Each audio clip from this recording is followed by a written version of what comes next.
That clock on the wall, for whatever reason, it runs a little bit ahead of schedule, which is odd considering we never seem to be ahead of schedule up here. But we're going to go ahead and call to order the meeting of the Placer County Board of Supervisors for Tuesday, September 24th. We're going to begin this meeting like we do all of our meetings with a salute to our country's flag. And I'm going to ask our clerk recorder if he would lead us in the Pledge of Allegiance this morning. Honored to. I pledge allegiance to the flag of the United States of America and to the republic for which it stands, one nation, under God, indivisible, with liberty and justice for all. Thank you. Did you really just say that? Yes. Yeah, so those of you who are scouts, you may now stop saluting since Ryan said two. All right, moving on. Consent agenda. Any items on the consent calendar that any board members wanted to have removed for discussion, conversation? I have none. No? How about any members of the public? Any members on the, or any items on the consent calendar that anybody would like to have removed for conversation? All right, seeing none, do we have a motion on consent? We have a motion, Holmes, and the second was Gore? Oh, it was Gustafson. I apologize. Sorry about that. All right, roll call, please. Gore? Holmes? Gustafson? Euler? Aye, thank you very much. All right, moving on to public comment. This time when anybody can address the board on any item not on our agenda, understanding that the board cannot take action on items raised under public comment. If you do have something to say to us, step on forward. Please identify yourself and try to keep your comments to 3 minutes if possible. Absolutely. Thank you, Chair and Board. Dustin Rylick. I'm the Vice President of Renovate America's Market Development. We're a residential PACE provider. So I just handed to your clerk to hand to you the recent demise, or disbanding of your program that's going to end for Empower Placer. There are a lot of your local contractors as well as homeowners that are going to still need this service, even if not provided by the county. We're the largest provider in the nation of residential PACE. We've done over 120,000 projects. Obviously, when the Empower program, well, it still is, but while it's been live here in the county, it's been a very robust program, almost $100 million worth of financing. We've done about $3 billion worth of financing statewide. We're available in 450 plus jurisdictions in California. And one thing I wanted to point out was that the state legislature took action in 2017 and 18 that really strengthened PACE, creating SB 242 and AB 1284 that recorded live confirmed term calls have to be provided now, expanded right to cancels, ban on compensating contractors beyond the cost of the improvements, so no spiffs and things like that. Same as cash pricing, making sure that income verification and ability to pay is part of the PACE transaction. So it's really become a real strong product that could be offered through a third-party provider. There are several of us in the state. There's an open PACE program, there's the Y-Green program, and there's our program through Renovate America. I would ask that maybe the board take a look at that and maybe direct staff to look into making private choices available to our constituents with no risk to the county. Thank you very much for your time, and please let me know if you need anything. Yeah, just along those lines, if you haven't already, it would be a good idea to reach out to Ms. Windeshausen.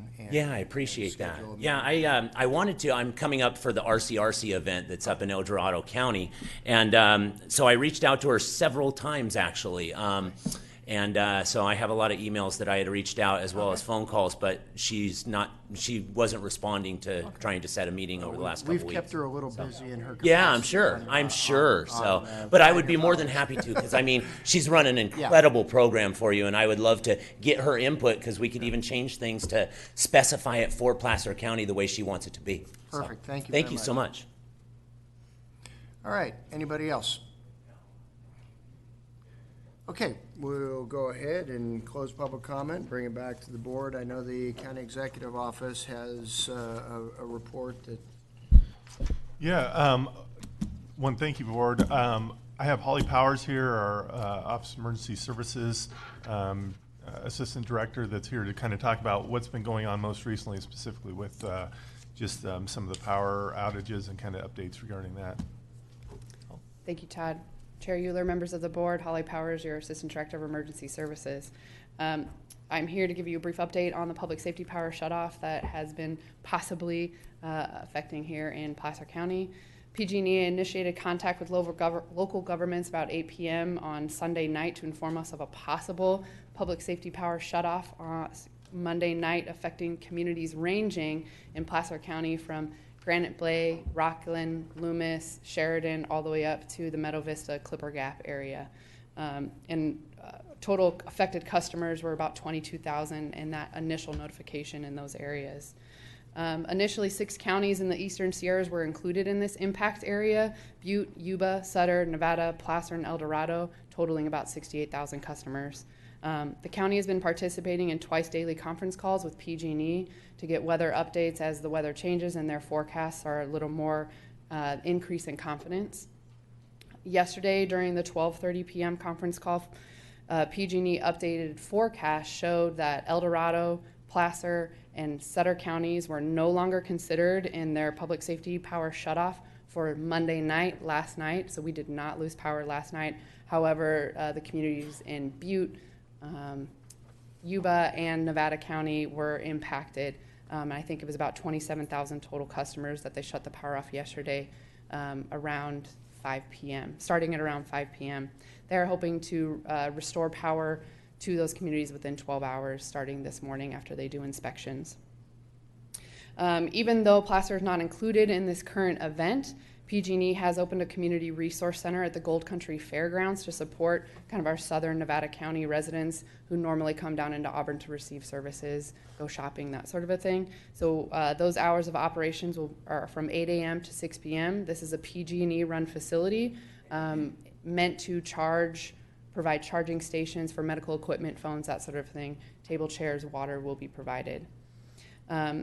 Additionally, PG&E on our call Saturday, PG&E added a second event possible for tonight, September 24th, into tomorrow morning. That does include the original 6 eastern counties. So once again, Placer is in a watch status. So there is a possibility that the same footprint I mentioned earlier and those 22,000 customers may be affected tonight as well. We will get an update at the 12:30 conference call with PG&E after they run their weather modeling as to whether or not Placer is still included on that list.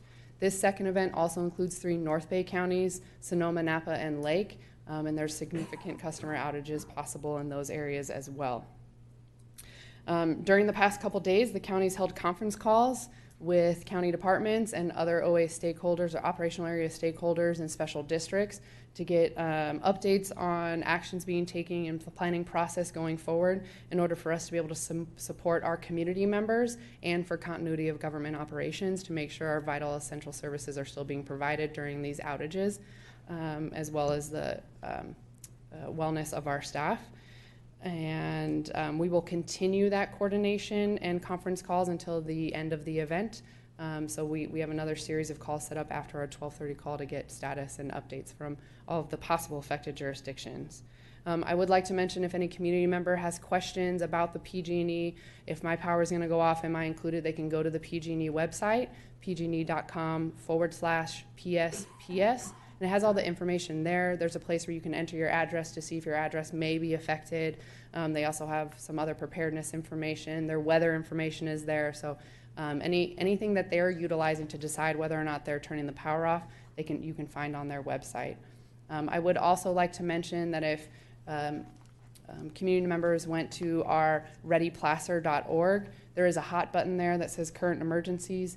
If, in fact, we do have the power shut off, we will be putting county-specific information on that to augment the PG&E information, such as anything within the county, like our sewer system that residents need to be aware of, like maybe don't flush your toilet if the power is out, that sort of a thing, and any other community information that's outside of PG&E's scope would be listed there. And with that, any questions from the board? Supervisor Gustafson?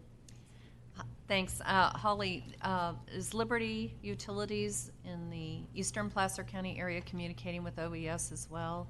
Yes, they have been, but they are not included or right now are not thinking of doing a PSPS. So But this they would kind of contact you and you would put that information up similarly on the website? absolutely, Okay. and we've had very good contact with Liberty when and anytime there's the thought of this happening and Okay. during their planning process. Great, thank you. Mm-hmm.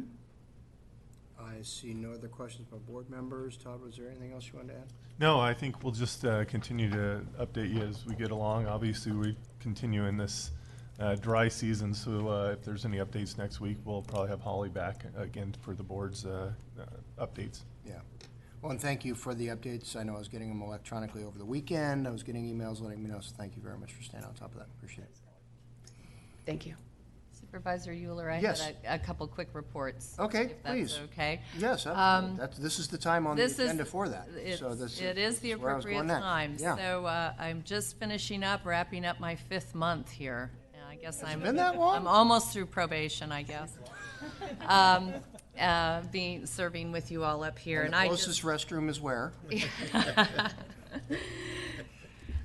So I wanted to make a couple comments. I was able to attend the employee picnic last week, and I just can't thank all the staff and the fellow board members for all the support and coming on board. And I was thinking about how many issues I've dropped into that have taken a huge amount of support from county staff at all levels, whether it's short-term rental ordinance with CEDRA and County Council's office, whether it's the fire ad hoc with Supervisor Holmes, OES, and our fire folks, whether it's facilities, both on Hidden Falls and Forest Hill transitions, and of course, all the work with the PIO and the county exec's office with the insurance commissioner. So just those few issues in 5 months, let alone, $1 billion budget approval today and those sorts of things. But I just can't commend staff enough for how responsive and prompt and supportive all of you have been, and just dawned on me as I was driving down this morning, I can't believe how much we have going on and how much we're working to serve this community and how great this team of staff and leadership is to do that. So thank you. Thank you. Feel free to issue a report like that any day that we're meeting. Always happy to hear those. Any other board members have any reports? I will share with our colleagues that yesterday Supervisor Holmes and I had the pleasure of sitting in yet another 3+ hour Pioneer Energy meeting, and again discussing the rate schedule for the coming year. Yesterday, the Pioneer Board did take action on some policy in regard to our debt repayment plan. As my colleagues would recall, we essentially established a $40 million line of credit for the creation of Pioneer Energy. We never drew it down more than $18 million to get us up and running and secure our first energy contracts. The balance owed sits closer to $14 million right now. We have a plan in place as of yesterday that our board adopted to have that debt completely paid off over the next 4 years.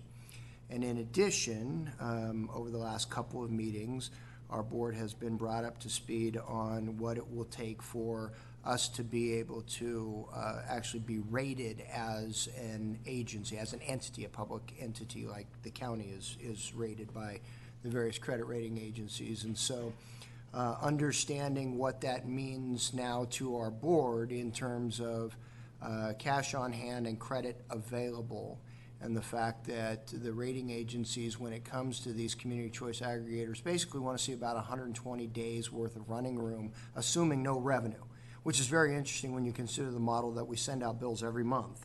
But they want to see 4 months of, assume nobody pays a utility bill for 4 months, and you have to have enough cash on hand. I don't know where they come up with that, but that's what they did. So we adopted a policy yesterday that would have us, over the same 4-year period that we're paying off the debt, we are building up that reserve to put us in a position where we are rateable at the end of those 4 years, and actually probably arguably prior to that.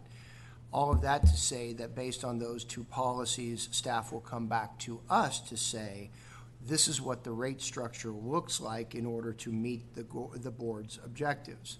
There's been a lot of talk about what the rates are going to go up to, knowing that they're going to go up, But I have all the confidence in the world, as I believe my colleague does, that even with the rate increase, we will still be markedly below, for our cost of energy, below where people who chose not to make the transition to Pioneer Energy but rather stay with PG&E. We right now are substantially below PG&E's cost of electricity, and we will still be below PG&E's cost. So those customers who chose to stay with PG&E will still be paying a price differential that doesn't work in their favor. So I feel much better about the direction of our committee after our meeting yesterday. Supervisor Holmes? Yes, thank you. Appreciate the opportunity to meet with you yesterday. So the Pioneer Board, as many of you know, has been kind of divisive. We just had to come to some kind of consensus. And so meeting with Supervisor Euler yesterday, we agreed to come to the resolution that we ended up with at the Pioneer Board meeting. I think this will serve us all well. It really didn't look good to have a board that was divided, and there was some animosity among the board members yesterday. But I think by Kirk and I working together, that we're now in a good place. Thank you. All right, Supervisor Gore. And just one last thing, I would like to wish our colleague happy birthday, Supervisor Holmes. So we won't sing, but we want to wish you happy birthday, and what a wonderful way to spend your birthday with us. Passing $1 billion budget. Now, are we going to record this event on the same tablet that recorded your birth? That should answer. Happy birthday. All right, seeing no other board lights on, we will move on from board member and county executive reports to our first timed item. This is a public works item. We're being asked to consider the dissolution of a county service area in the Granite Bay area. Evidently, the Winterhawk subdivision doesn't want any maintenance anymore, and the whole thing's just going to go to heck. Good morning. Bob Costa, Department of Public Works. Today we're here to request your consideration of a dissolution of County Service Area 28, Zone of Benefit 136, within the 39-lot Winterhawk subdivision in Granite Bay. Zone of Benefit 136 was established with the first phase of the Winterhawk subdivision back in December 1993. It was intended to provide funding for long-term road rehabilitation, storm drainage, and streetlight maintenance for the public roads that were within that development. The collection of annual charges and maintenance services were commenced at that time. In 1996, the Winterhawk developer requested and your board approved a project modification that resulted in the abandonment of the public roads and authorized private roads with a gated access. Since the extended public services originally intended with Zone of Benefit 136 were no longer necessary following the conversion to private facilities with homeowners association maintenance, the annual charges should have been suspended and the Zone of Benefit dissolved at that time. However, through a procedural oversight, the annual charges were continued until 2015, when the error was discovered. Our staff has since been working with the homeowners association representatives to work out details regarding the use of the unexpended funds. There is a balance of approximately $65,000 that would be transferred to the homeowners association following the dissolution of the Zone of Benefit and subject to a use of funds agreement.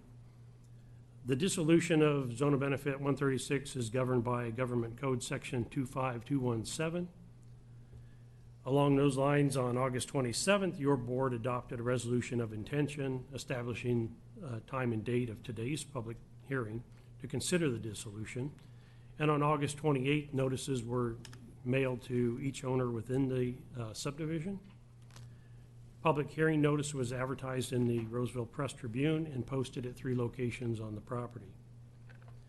To complete the dissolution process, the request today is that your board conduct a public hearing to consider any protests received by the clerk of the board, adopt a resolution dissolving CSA 28, Zone of Benefit 136, eliminating the extended services and related charges for the Winterhawk subdivision, and authorize the Director of Public Works or designee to prepare and execute a use of funds agreement with the Winterhawk homeowners association for the disposition of the unexpended funds. With that, answer any questions that you might have. All right, board members have any questions on this item? I don't see any. Any members of the public wish to address the board prior to us considering action on this? Okay, what's the pleasure of the board? I'm sorry? Oh, actually, that didn't count when I just said come talk to us. Okay, we're gonna go ahead and open the public hearing for all of you that lined up earlier. Okay, we'll close the public hearing and bring it back to the board. Now you have to ask the clerk if she's. Oh, tally the votes and all that stuff? You'll get the hang of this sooner or later. Yeah. I didn't realize running elections was my job. I thought that was his. No protests were received. No protests received, so all those people that spoke against it, they were, okay. Is there anything else I should do? That's it. No? Put in a lunch order at this time? Well, if you'd Anything like that? to. Okay, It's a that'd little be early, great. Thank you. All right. Now Supervisor Gore, okay. I would like for you to do so, thank you. I appreciate that. Is there anybody who's willing a second? All right, we have Gore and Gustafson, all in favor, please say aye, unless we need a roll call? All right, then all in favor, please say aye. Aye, opposed, none. Thank you very much. Thank you. I was hoping to drag that out to our 9:25, but I didn't. So we're going to go ahead and take our first department item. This is a facilities management, Placer County Probation Department tenant improvement project at the Santucci Justice Center.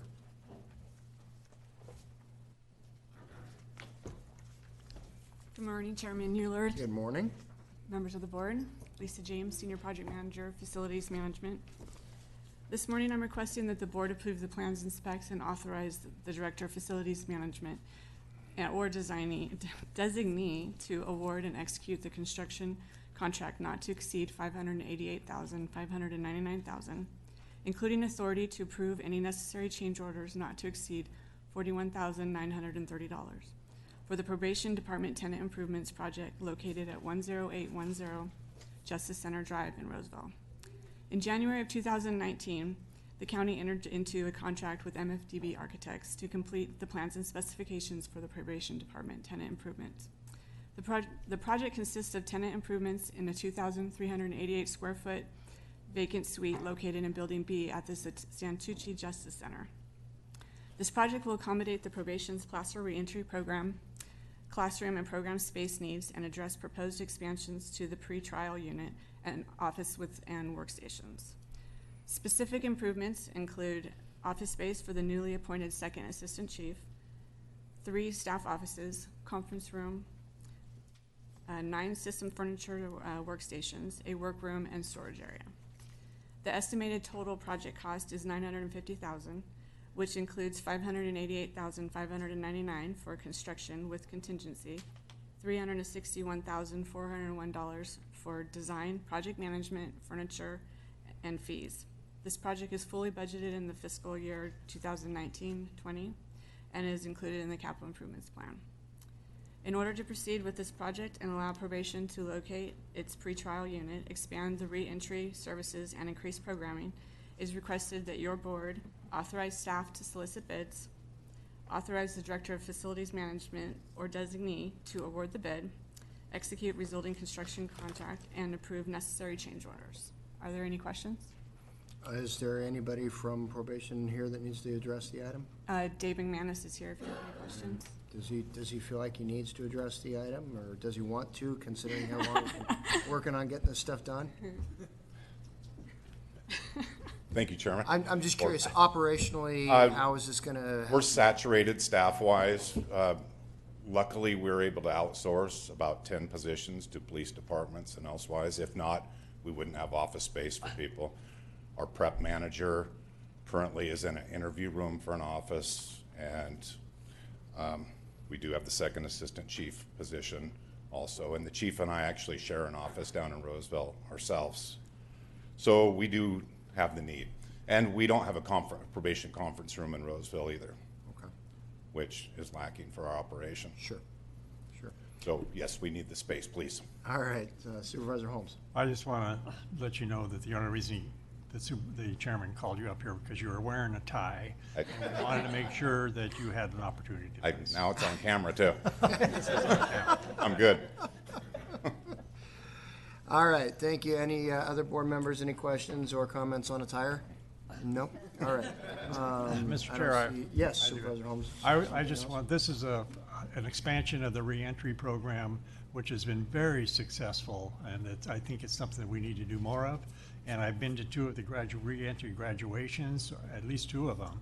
And those people that come out of that are energized, they have jobs, and a job is the holy grail for people to get out of this cycle of recidivism. So I can't say enough about the great work you guys do at the probation department on this program. Thank you, and I'll take this opportunity to say that our Tahoe prep is now up and running yeah, good. and expanding. Yeah. Yes, Good job. thank you. Thank you. All right, seeing no other board member lights on, is there anybody in the public that wants to address this item prior to us taking action? All right, being that it's not a noticed public hearing, nor does it have the opportunity for people to protest, what's the pleasure of the board? Thank you. Whew, I think I've got to go Gustafson on that one. So motion Holmes, second Gustafson, all in favor, please say aye. Aye, opposed, none. Thank you very much. Okay, now we'll take our 9:25 timed item. Mr. Schmidt, good morning.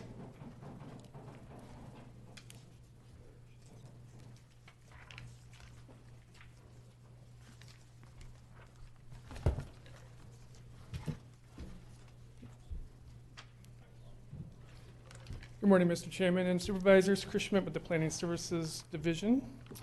The project before you today for entitlement is a proposal for an 18-resident congregate care home located on Spahn Ranch Road in Granite Bay. The applicant is New San Juan LLC. There's an existing residence on the property, 5,800 square foot single-family home that the applicant is seeking to convert. The project site itself is on the east side of Spahn Ranch Road, just south of Old Auburn Road.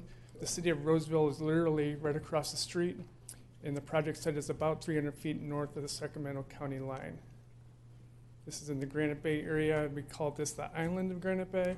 Land use designations in the area are predominantly rural low-density residential of 0.9 to 2.3 acre minimums. There are some little higher density residential along Surrey College Boulevard nearby. Zoning on the site is residential single family, combining agriculture, minimum building site of 40,000 square feet. That's consistent with this whole area in the Granite Bay Community Plan. The project site itself is 4.1 acres. There's a tributary to Linda Creek that flows into the property from the east, flows out, and then back through the property, so it is highly constrained. Linda Creek, the main stem, is south of the property. To the east is Castle Creek subdivision. To the north are large lot residential subdivision, or large lot residential parcels.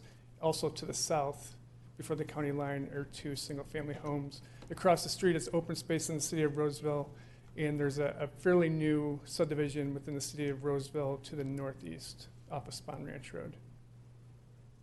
This is the existing single-family house that'll be renovated. Another look, fairly large house. Spahn Ranch Road does dead end north of the project site. The driveway is within the existing right-of-way that is city maintained, but they have an easement or use agreement for that driveway. This is that driveway, which will be widened to 20 feet. A bridge over the tributary to Linda Creek. A little grassy open area north or east of the existing residence. And this is a look at that tributary north or east of the home. So the state does regulate congregate care homes. It has a pretty strict rules, so the applicant will need to comply with that. They're limited to no more than 18 beds if it's a private facility.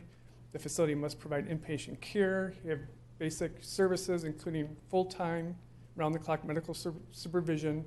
And the typical client for these are for services for persons who are mentally alert and are physically disabled persons who may be ventilator dependent, services for persons who have a diagnosis of terminal illness, a diagnosis of life-threatening illness, or both, or services for persons who are catastrophically and severely disabled. So these are hardcore patients that these facilities treat. The county defines congregate care homes in the medical services, hospitals, and extended care land use. So these are establishments that have organized medical staff, inpatient beds, and equipment and facilities to provide complete health care. So that's a key. The intent is for a residential setting, providing nursing and health-related care as a principal use with inpatient beds, and of course, extended care facilities is under this definition. So the applicant is requesting a rezoning of the parcel. We don't allow these in residential single-family zones. We do allow it in the RA zone. So the applicant is asking for the rezone. It's actually a downzoning, but we do allow the extended care homes in the RA with a conditional use permit. So here's a site plan, the existing homes in yellow and the tributaries shown. They'll be extending sewer and water to the site. Currently it's on septic and well. They'll come south from where it terminates in Spawn Ranch Road today. They'll be widening their bridge to 20 feet. That's a fire department requirement. Adding parking for 9 cars. Adding a fire turnaround east of the existing residence. Removing a garage that exists today. And then adding 2,700 square foot to the existing residence. So these will be private rooms, so there'll be 18 rooms, private rooms in the facility. They'll be adding some landscaping to screen the parking and beautify the site. Traffic generated, this parcel could be subdivided up to 4 residences. The congregate care home, the traffic study estimated 36 total trips. If it was developed with single family homes, it'd be 44 total trips per day. There will be 2 shifts, 12-hour shifts, 6 a.m. shift change and a 6 p.m. Shift change. So the trips will be outside of the peak periods. The applicant is also seeking, and county staff supports, a variance to required parking. As you can see, the county's regulations are fairly high compared to others in the region. We require 1 per bed. Others are 0.25 to bed, 0.45 plus 1 per peak employee. So ours is fairly high. The applicant does have another facility in California. They don't have 18 parking spaces. They state that they do not need them. We have another facility like this in Granite Bay. They only provide 9 parking spaces. So we don't think it's an issue. It did come up at the MAC, which I'll talk about in a second. So the MAC considered the project at its July 10th meeting. Issues raised include driveway width, neighborhood compatibility, traffic, and the adequacy of parking. I don't think there was one member of the public that came and spoke against the project, mostly just questions. So the MAC did recommend approval, 5-0. They did want a condition showing or asking that the site plan show where potential parking could be added if parking becomes an issue in the future. We've added that as a condition of approval. The planning board reviewed the project on August 8th. No members of the public spoke. They recommended approval 5-0 with 2 members present. And with that, staff recommends the board take action to approve the Granite Bay Congregate Living Health Facility subject to the findings and conditions of approval found in the staff report by adopting the initial study and neg deck and mitigation monitoring program for the Granite Bay Congregate Living Health Facility project, adopting an ordinance to rezone the project site from RSAG B40 to residential agriculture, a minimum building site of 40,000 square feet, approving a conditional use permit to allow the medical services, hospital, and extended care facility in the RA zoning district, and also approving a variance to parking standards to allow for 9 parking spaces where an 18 would normally be required. And I'd be happy to answer any questions. That's normally how I feel at the end of the day. Any board members have any questions? Supervisor Holmes. Thank you, Chris. How many staff members will be in the facility at any one time? 6 maximum during the day and 3 to 4 in the evening. So will there be someone there living in there to monitor all the? They wouldn't be living, they'll be just employees. Okay, so the shifts will change. And these are professional employees. These are RNs and et cetera. Be 24 hours. 24-hour care is what they require. Okay, thank you. Any other board members have any questions? Okay, would the applicant like to address the board before I open it up to public comment?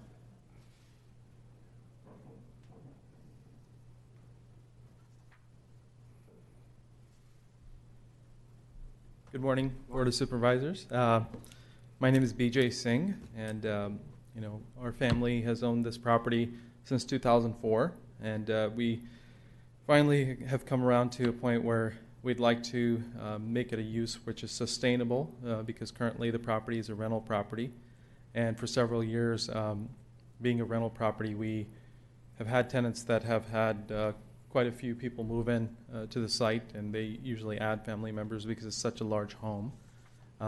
Having operated a like facility in Stanislaus County, we realized that this would be a good fit for this particular property, and so we would like your permission to move forward on this project, as we have been working very hard for almost 2 years on this.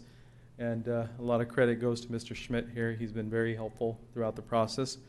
So if everyone is okay, we'd like an approval.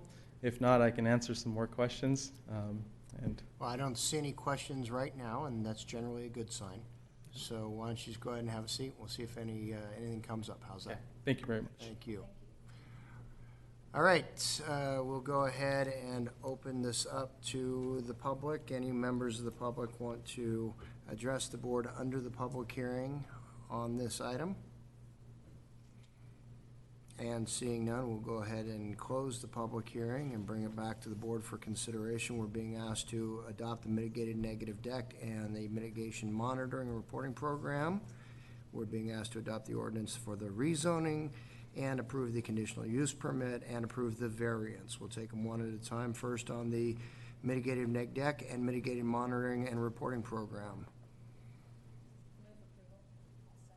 Okay, we have a motion. Gustafson, second Gore. All in favor, please say aye. Aye. Opposed? None. In regard to the rezone, what's the pleasure of the board? Motion Gustafson, second Gore. All in favor, please say aye. All right. In regard to the conditional use permit, what's pleasure? All right. Well, thank heavens for changing things up. Motion Gore, second Gustafson. All in favor, please say aye. Aye. And finally, the variance to reduce the parking requirement. All right. Motion Gore, second Gustafson. And before I call, we are marking the passage of time by honoring the birthday of Supervisor Holmes. 20 years, my younger brother served as a middle school teacher in at Carnegie Middle School in the San Juan district. And that fine young man that you saw present in front of us was actually one of my brother's students in 7th grade, 8th grade. So, yeah, talking about marking the passage of time. Holy smokes. All right, all in favor, please say aye. Aye. Opposed? None. Thank you very much. Hopefully it works out well for you. All right, we will go back to department head items, and we will take up minor matter regarding acquisition we're being asked to consider.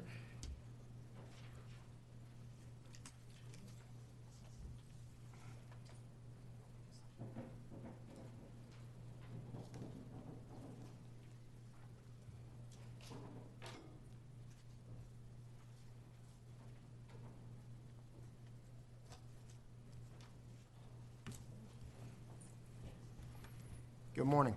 Good morning. Clear my throat. Eric Finlay, Property Manager with the Department of Facilities Management Real Estate Services Division. And today we're asking for your board's consideration of the acquisition of a warehouse office property in Rockland. This acquisition is to fulfill an immediate need of our elections department in the form of a warehouse.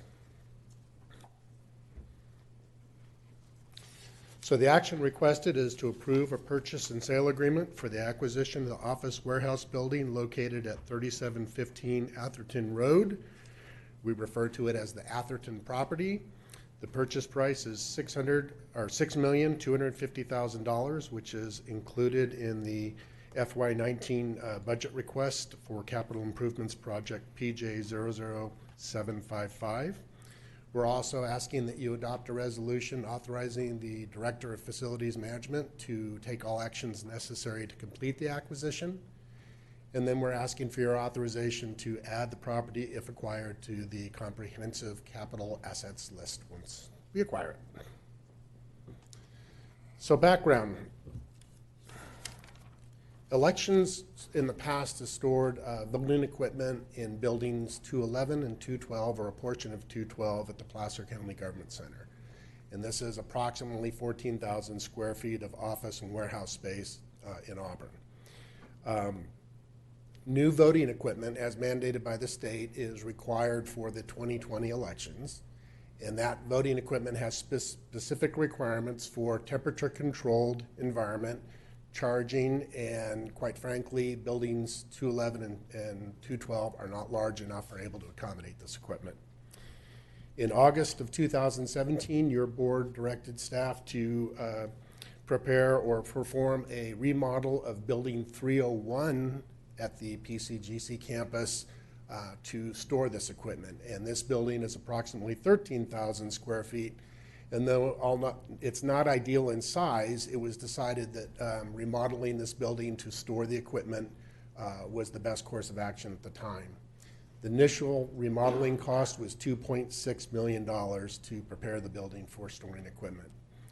Well, as engineering development or studies and additional evaluation of the remodel occurred, the budget then increased to approximately $6 million, and this was really no longer viable for that building.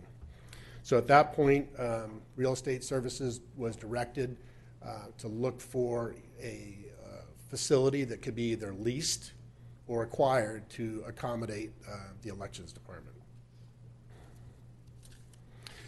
In the interim, the elections equipment was delivered to the county in June of 2019. That equipment is being stored in building 301 on the campus. In order to accommodate that, portable air conditioning units are being run, and it's a temporary storage. The building is not adequate as it is to store this equipment, but it's a temporary storage until another solution can be found, which we hope we have found. So for the last 6 months, Real Estate Services staff have been actively looking for properties in the entire Placer County area, primarily Auburn and South Placer County.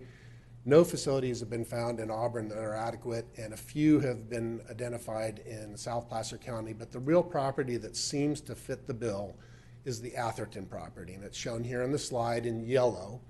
It is a property that is adjacent to our current county-owned Sunset building at 1000 Sunset, and it also is nearby the Bill Santucci Justice Center, which is not far away. So it's near county operations or existing county operations. The Atherton property is on 5.4 acres that is zoned light industrial by the city of Rockland. It is a 54,000 square foot building with approximately 30,000 square feet of warehouse space and approximately 20,000 square feet of office space. And it has 171 parking spaces, which will be adequate for its use. And the beauty is that the warehouse space is temperature controlled. It's insulated. So the clerk recorder needs this facility to store the new elections equipment. It also provides an opportunity to expand a voting center in the future, a ballot drop-off location, and also will allow for training and meeting space to be developed in the area.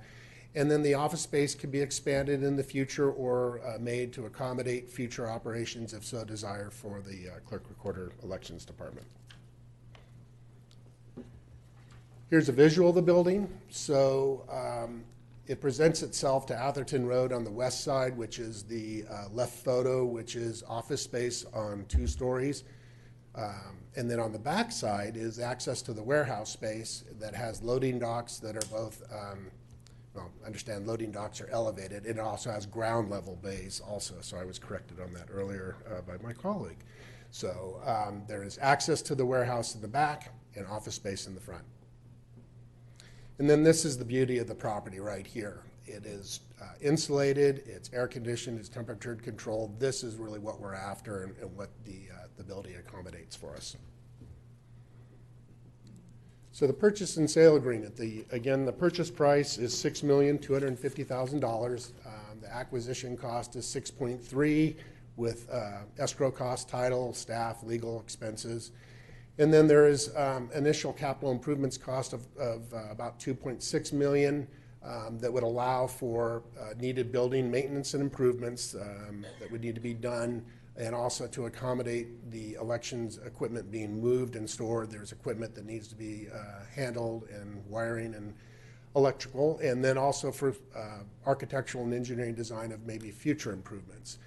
Any other improvements beyond that would be brought back to for consideration in a future capital budgets request. The purchase and sale agreement itself is a very short timeline.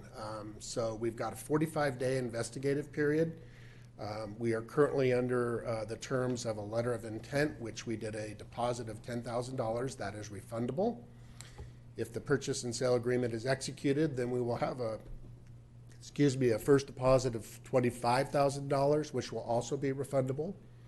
During the investigative period, we will do a phase 1 environmental investigation, and then building maintenance and county staff will do some final reviews of the building systems, do a final review of the title of the property, and then at the end of the 45-day investigative period, then if the county chooses to acquire the building, we will have a final second deposit of $25,000, which will be non-refundable.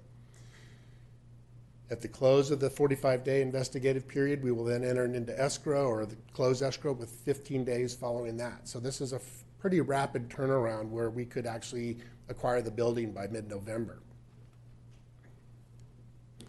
So again, the acquisition of this property is a benefit of the county. It provides temperature-controlled warehouse space. It has lots of room for potential new elections equipment that we've already acquired. It accommodates training needs, voting drop-off training space, and it allows for potential office space expansion as desired. And then it is in South Placer County, where the majority of our voters are and our voting stations. So that's also why it's a benefit to the county. With that, we have Ryan Ronco here, our clerk recorder. We have Steve Newsom, our directors of facilities management, and me, Janet Triplett, our project manager that worked with the broker and actually found these properties and has been negotiating the purchase and sale agreement, and we're able to answer any questions you might have. All right, board members, any questions before we open it up? I do have a couple of questions. Would you scroll back to the picture of the warehouse? Mm-hmm. Internal or external? The internal, that one right there. So that would be the clerk recorder's office there in the corner? Yeah, the little booth there, yeah. Okay.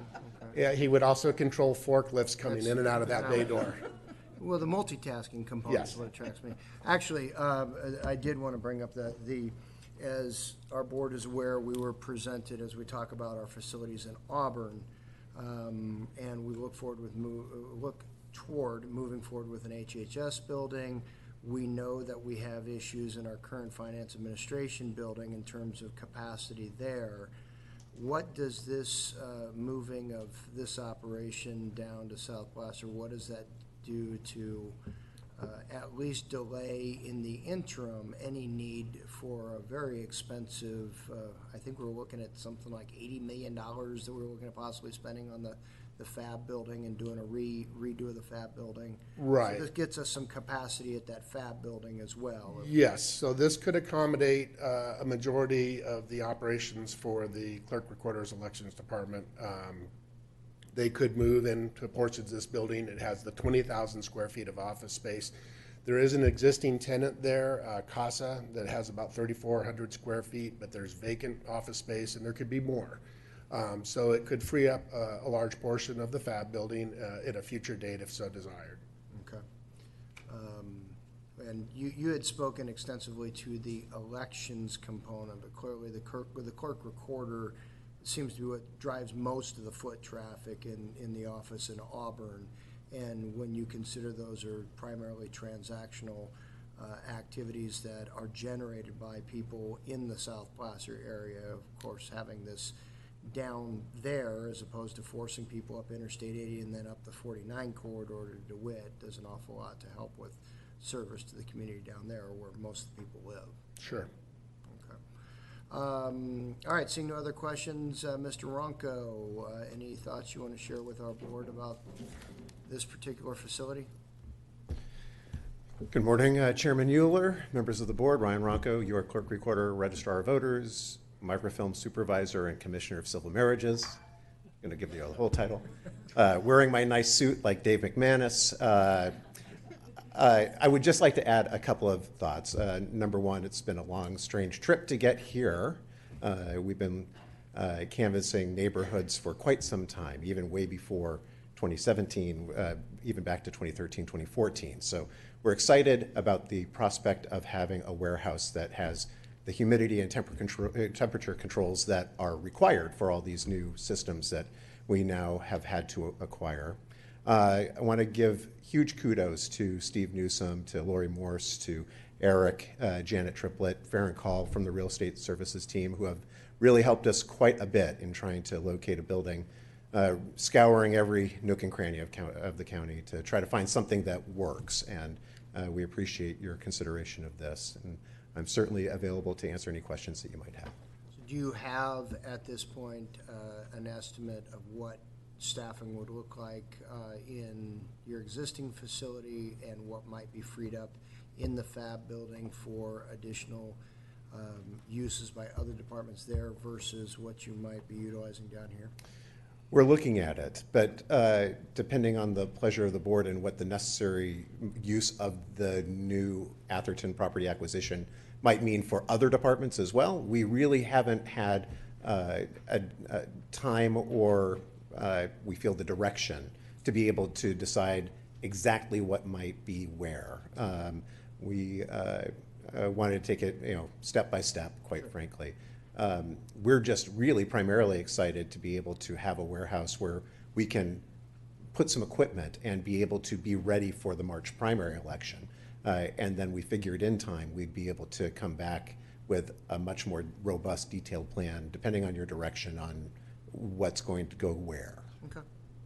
Supervisor Holmes.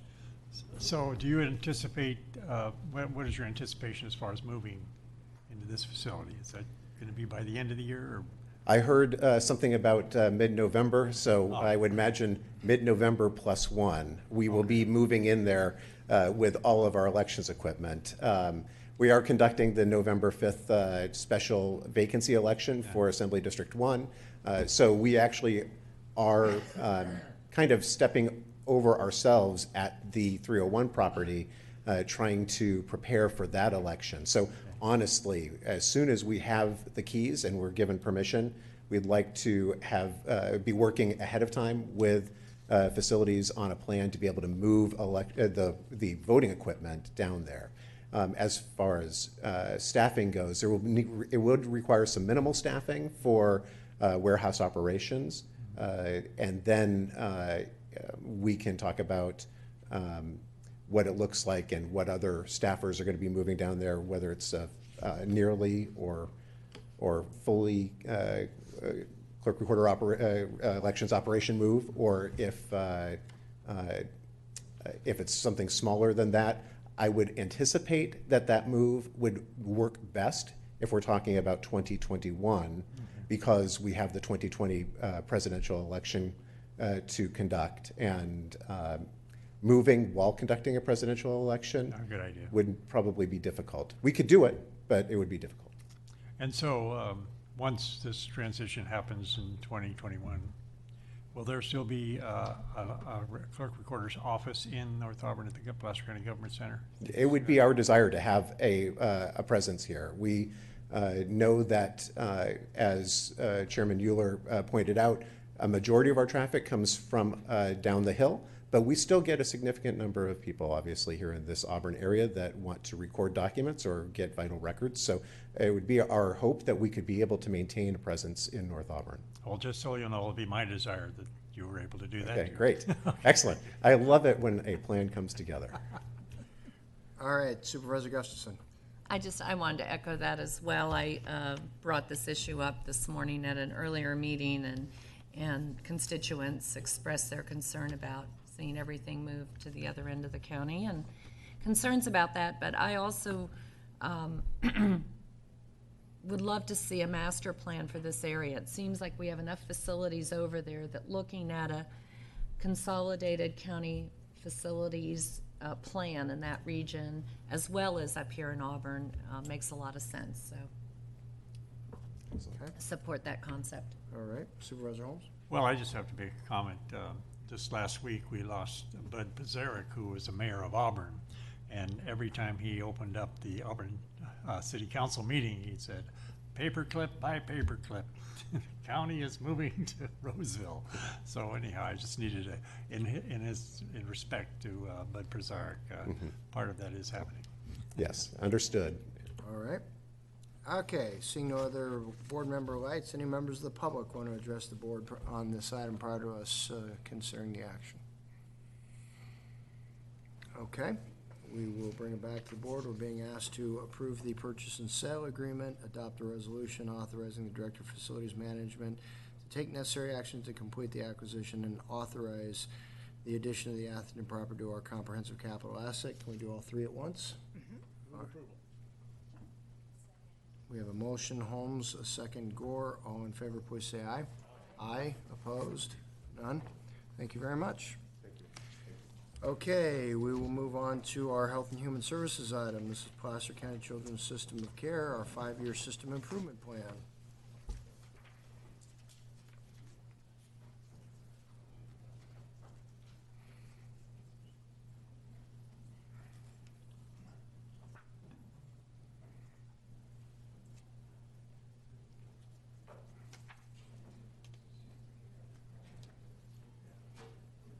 Morning. Good morning. I apologize. We were in the other room. Yeah, that happened. We were en route. Yeah. And I think that you called us. This is Yes. System Improvement Plan, Yes, right? Okay. sure did. Eric Branson, Children's System of Care, Assistant Director. Jennifer Cook is the Program Manager here with us as well. And she was the main person responsible for driving the writing of the System Improvement Plan. Today we'll be asking the board for the authorization for the chair to sign the California Child and Family Services Review signature sheet, which is going to be submitted as part of the System Improvement Plan, and also to authorize the chair of the board to sign the Board of Supervisors Notice of Intent designating the Placer County Children's System of Care as a public agency to administer funding as specified in the System Improvement Plan, and indicate the county's intent to contract with public or private nonprofit agencies to provide services. And then finally, to authorize the Director of Health and Human Services to sign any amendments or required documentation resulting from the submittal of the SIP. Just a little bit of background. This is something that we're required to do every 5 years by the state based on some federal measures.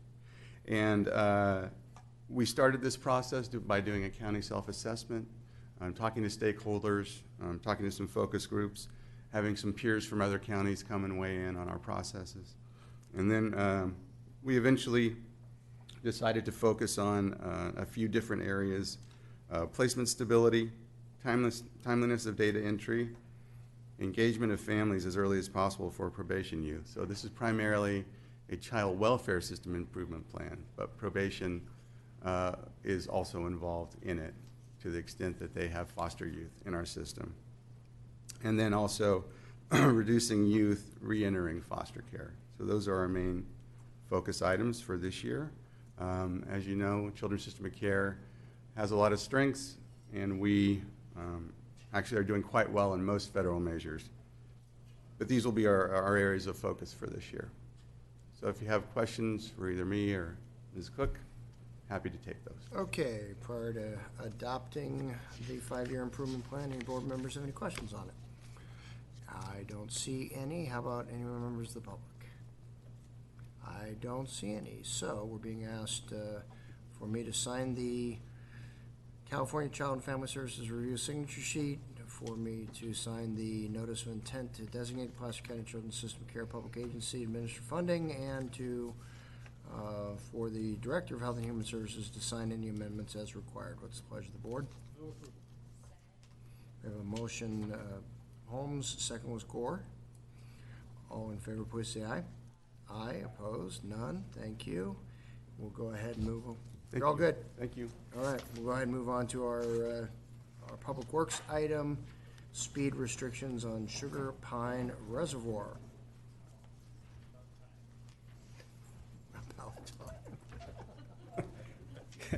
Good morning, Mr. Chair, members of the board. Richard Moorhead with Public Works. I'm here before you today to introduce an ordinance and waive the oral reading to amend Chapter 12, Article 12.28, Section 12.28.140, related to speed restrictions on Sugar Pine Reservoir. In 1985, your board adopted a speed limit restriction on that lake of 10 miles an hour. The county's received some complaints of speeding on that lake. So the item before you today is to modify that from a 10-mile-an-hour speed limit to a no-wake zone along the lake, which is easier to enforce. That's the enforcement arm of that is from our Sheriff's Marine Patrol Unit, and they're supportive of this action. So if you support this action today, it'll be back in front of your board on October 8th for final adoption, and at that point, it would be modified from that 10-mile-an-hour speed limit to a no-wake zone. And I'm happy to answer any questions that I'm able to. So who's really behind pushing this? What's the issue here that we're dealing with? What's the problem that we're... From my understanding, I believe it came out of the Forest Hill Forum. If It I'm not did. mistaken. It came out of the Forest Hill Forum, and Supervisor Gustafson did ask if this was a clarification that would help. Our Sheriff's Department asked me if we could make this change because it would be easier for them to then enforce. They have been taking the Sheriff's Patrol boat up there, and 10 miles an hour is hard to interpret, but a no-wake zone is very clear to most boaters. Okay. And the problem that we're experiencing up there is? People exceeding 10 miles an hour in their boats. Okay. All right. And a number of other issues. This was one step. The Forest Service is also looking at some other issues we've had with enforcement, overuse. A number of issues have been raised about the operations of the Sugar Pine Reservoir. The one area we have enforcement in is the speed on the water. So, I just asking the question: did we ever consider, as opposed to designating no wake zone, just saying that no motors, or do we want to allow for trolling? Is that the idea? Because that's really pretty much the only thing you can do with no wake is you can troll. I think that is true, and I think that is the idea. I think when the 10-mile-an-hour speed limits went in place, and you look at most lakes with that, that is the idea. It's a lake for fishing, for trolling, and for use of like kayaks and now paddle boards and things of that nature. But I believe those 10-mile-an-hour speed limits were put in place on lakes strictly for fishing, and that's what this does as well. It's just easier to enforce. You can imagine if, I guess they could pace you in one of their boats, but I think you'd probably see that. And then using a radar gun out there. Out there sculling, going That's 12 right. miles an hour. We got to slow them We'll have to keep them below 10 miles. Just call up the wake police. All right. No other questions from board members. Any members of the public want to address the board on this prior to action on this ordinance? Not seeing any. What's the pleasure of the board? Okay, we have a motion, Gustafson, and a second, Gore, to approve the ordinance. All in favor, please say aye. Aye. Opposed? None. Thank you very much.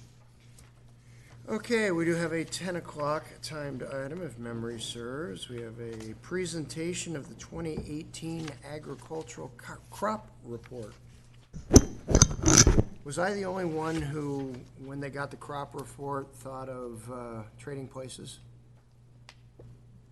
The Eddie Murphy movie, Trading Places, Dan Aykroyd, it's all about the crop report and how the two rich guys did the dog. Yeah, it was all around the crop report. No, I was the only one, because you feature citrus on it, and in the movie Trading Places, it's all about orange futures. We love citrus and plaster cans. Go watch the movie. Just, grab yourself a 12-pack of Henry Weinhardt's, since we're dating ourselves with movies and birthdays. And go watch the Eddie Murphy, Dan Aykroyd classic Trading Places. And you'll get a whole new appreciation for the citrus crop report. Will do. Good morning. Good morning. You can't prove it by me, but yes, good morning. It's a good morning. We're here in Placer County. What could there be? Good morning, Supervisors. Josh Hunsinger, your Agricultural Commissioner and Sealer of Weights and Measures. And today I'm here to present our 2018 agricultural crop report. I'm pleased to report that it is up about 25% from last year. Unfortunately, that's not really an increase in the overall crop value from our historical average as much as a bounce back after kind of a severe reduction in 2017 due to a couple of issues. The first 2017 issue that really lowered that crop report was we had some late rains that prevented rice from being planted, so we had about half the rice acreage in 2017 that we do historically. 2018 was more of that bounce back to our traditional rice acreage. The other good news in the 2018 report is that our cattle herd is back up to kind of its historical average as well. That 5-year drought we had previously, really a lot of cattle were sold off when there's less grass growing due to less rain.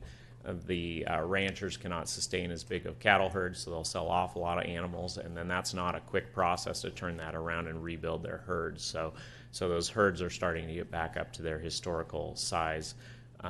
Following that 5-year drought period we had that kind of ended in 2017. So other good news, our wine grape and mandarin acreage continue to increase both in acreage and in value. And one of the things I'm looking forward to in the near future, we have about 2,200 acres of almonds planted in the county. Only 22 acres are bearing so far, so we really have a big potential. I'd expect about $10 million-ish of almonds to be produced, almonds, depending on where in the Central Valley you live. In the next few years, as those almonds or almonds come online and begin bearing in earnest, we should see a pretty significant bump in our crop report due to that. One other thing I will mention is we have in our current fiscal year 1920 budget, we have money set aside to work with an agricultural economics company to do what they call a crop report plus, which will be where they do a much deeper dive into the true overall economic impact on Placer County from our agricultural production. They look at the value added aspect and the employment aspects and all of those impacts beyond just the raw farm gate value, which is reflected in this report. So I'm looking forward to coming back to you sometime in about the next 6-month window with a detailed report there as well. So thank you for allowing me to present this today, and I'd be happy to answer any questions you have. Board members have any questions? Supervisor Gore. One question, Josh. Yeah. So where are the walnut orchards and the Ammon orchards? Yes. Primarily the walnuts and almonds are planted down in western Placer County, ground that's traditionally, a lot of it's been in rice. And so we have seen some rice acreage fall out of production as over the last 5 years we've gained about 4,000 to 5,000 acres of new nut trees in the county, and a lot of that was previously rice ground. And so that did contribute a little bit as well to that reduction in rice acreage that we've been seeing. Great, thank you. Sure. Supervisor Holmes? Yes, just I wanted to provide a little edification for the board. The difference between almonds and almonds is they're almonds on the tree. Yes. And they're almonds on the ground because when they harvest them, they shake the L out of them. I wasn't going to go there. I actually had the visual aid. You know, when does the almond become the almond? Yeah, when you shake the L out of it. Yeah. Yep.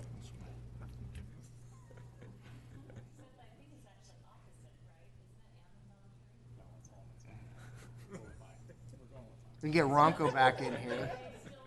Get Ronco back in here, and he'll tell us it's Nevada, not Nevada, and his aunt, not his aunt. All right. Other than the delicious nut that grows on the tree, is there anything in particular we should know about? No. Like I said, I think overall we're seeing kind of two different trends in the county. One is that valley agriculture where we're seeing the various nut tree plantings, Yes. as well as rice and cattle, and then up in the foothills, a much different dynamic, commodities down the valley, and then these direct marketed small scale operations up in the foothills, and they're both doing relatively well for different reasons, but Good. It's all good. All right. Are there any other questions of Mr. Hunsinger not having to do with pronunciation? I mean, alliteration, pronunciation, not alliteration, yeah, okay. It knows how to defer to council on that, make sure that I'm. Regional dialect. Exactly. All right, any members of the public want to address the board on this? This is just a presentation, no action is required of our board other than to receive the presentation, which I think we've done abhorrently. Okay, so now we will go ahead and move on to the presentation of the Agriculture Marketing and Placer Grown Month, where we will receive an update from the Placer Grown organization, as well as approve a proclamation. So, good morning once again, Josh Hunsinger, your Agricultural Commissioner and Sealer of Weights and Measures. With me is Carol Arnold, who's the Executive Director of the Placer Grown organization, which contracts with the county to conduct agricultural marketing activities on behalf of the county. Carol will say a few words and then introduce a short video presentation this morning. Great. Good morning. First of all, thank you all for continuing to support agriculture. It's going really well. I think the agricultural marketing program is going really well.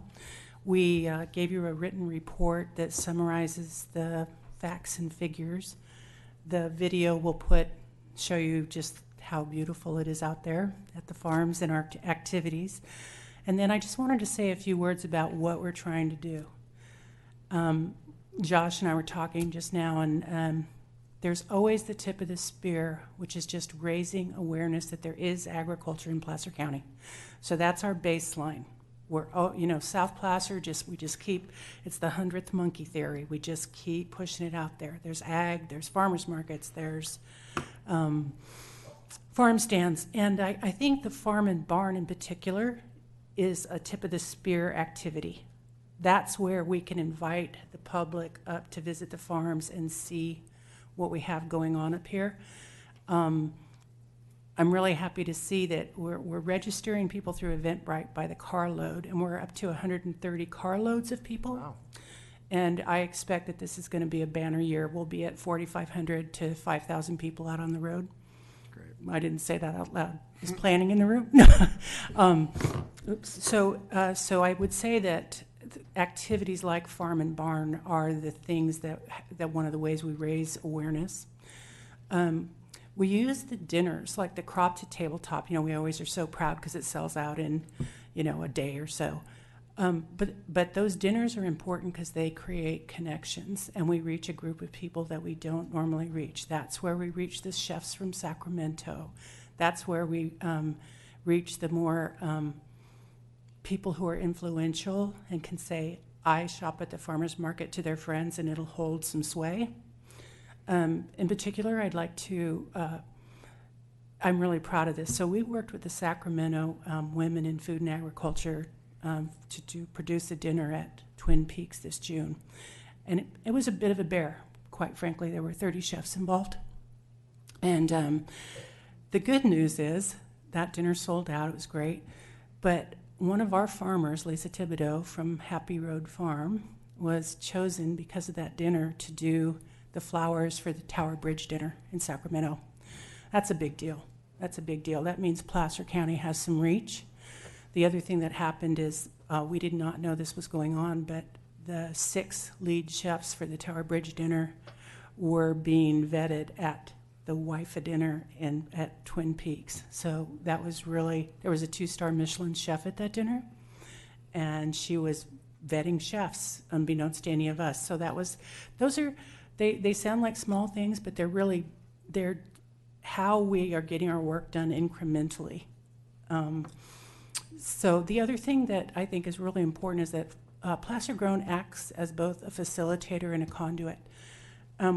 There has been so much facilitation for farmers to do their own marketing. It's key because we need the marketing to be leveraged. It can't just be Placer Grown.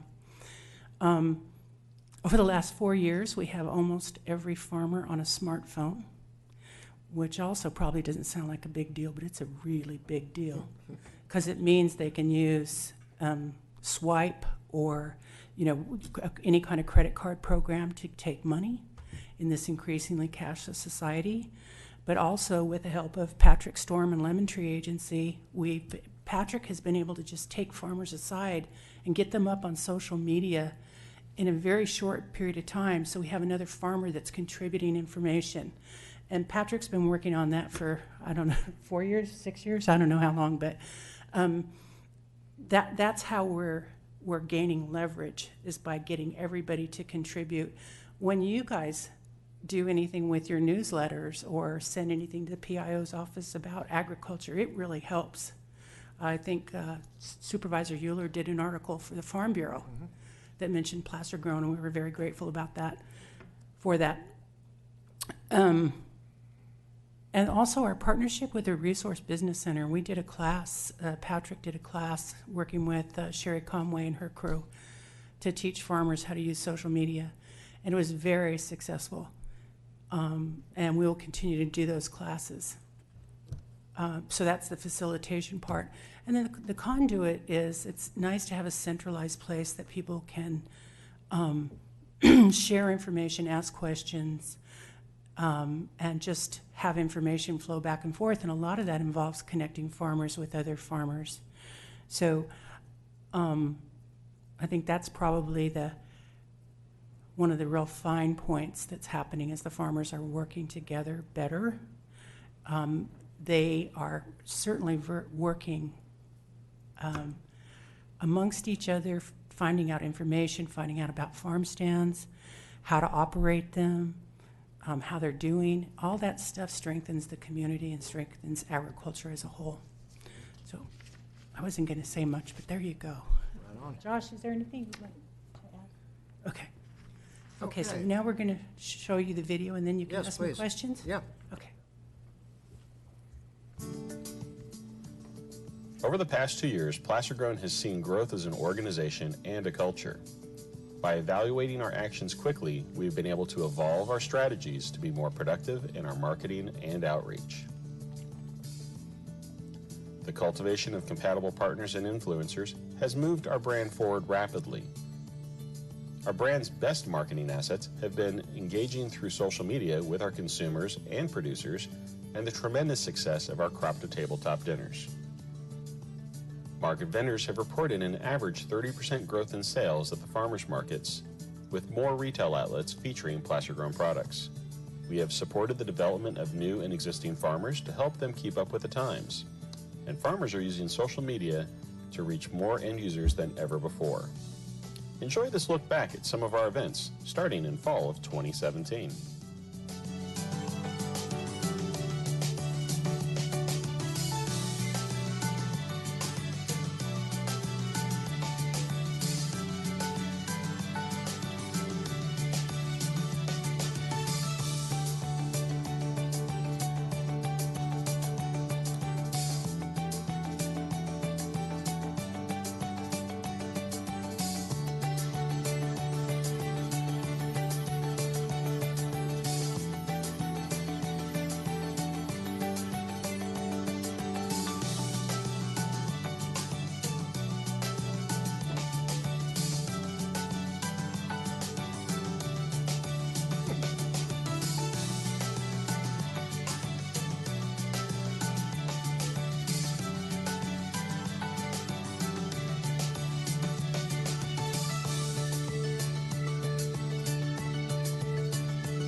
As we continue to establish Placer Grown as a social media influencer, we feel confident we are in the right place to push the brand forward, embracing the Experience Placer Grown motto.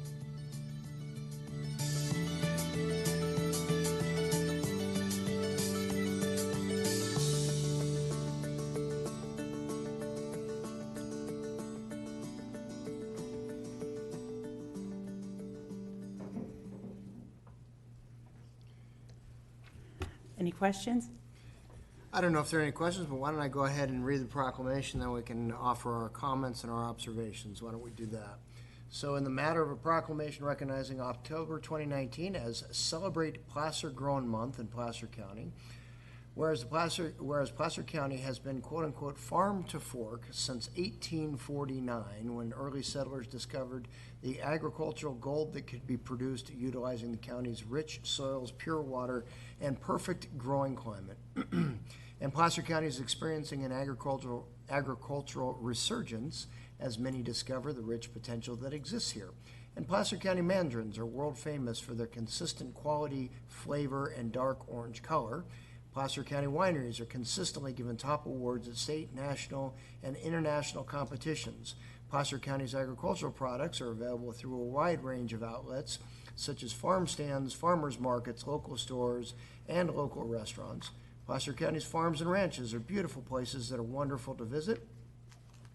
And Placer County agricultural production consists of a diversified range of products, including grains, tree fruit, grapes, livestock, and forest products. Placer County's local crops and livestock are the source of the highest quality, freshest foods available to Placer County residents.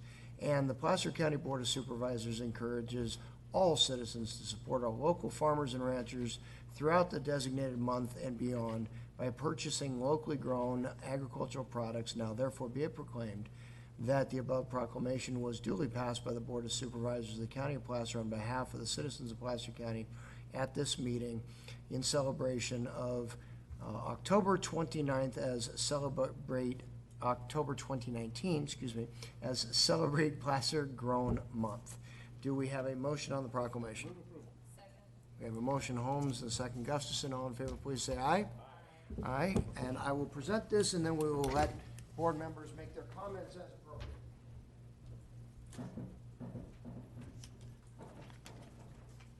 Jeff, why don't you stand on this side? I'll stand over here. And we'll let you hold that right there in the middle. How's that? Why not?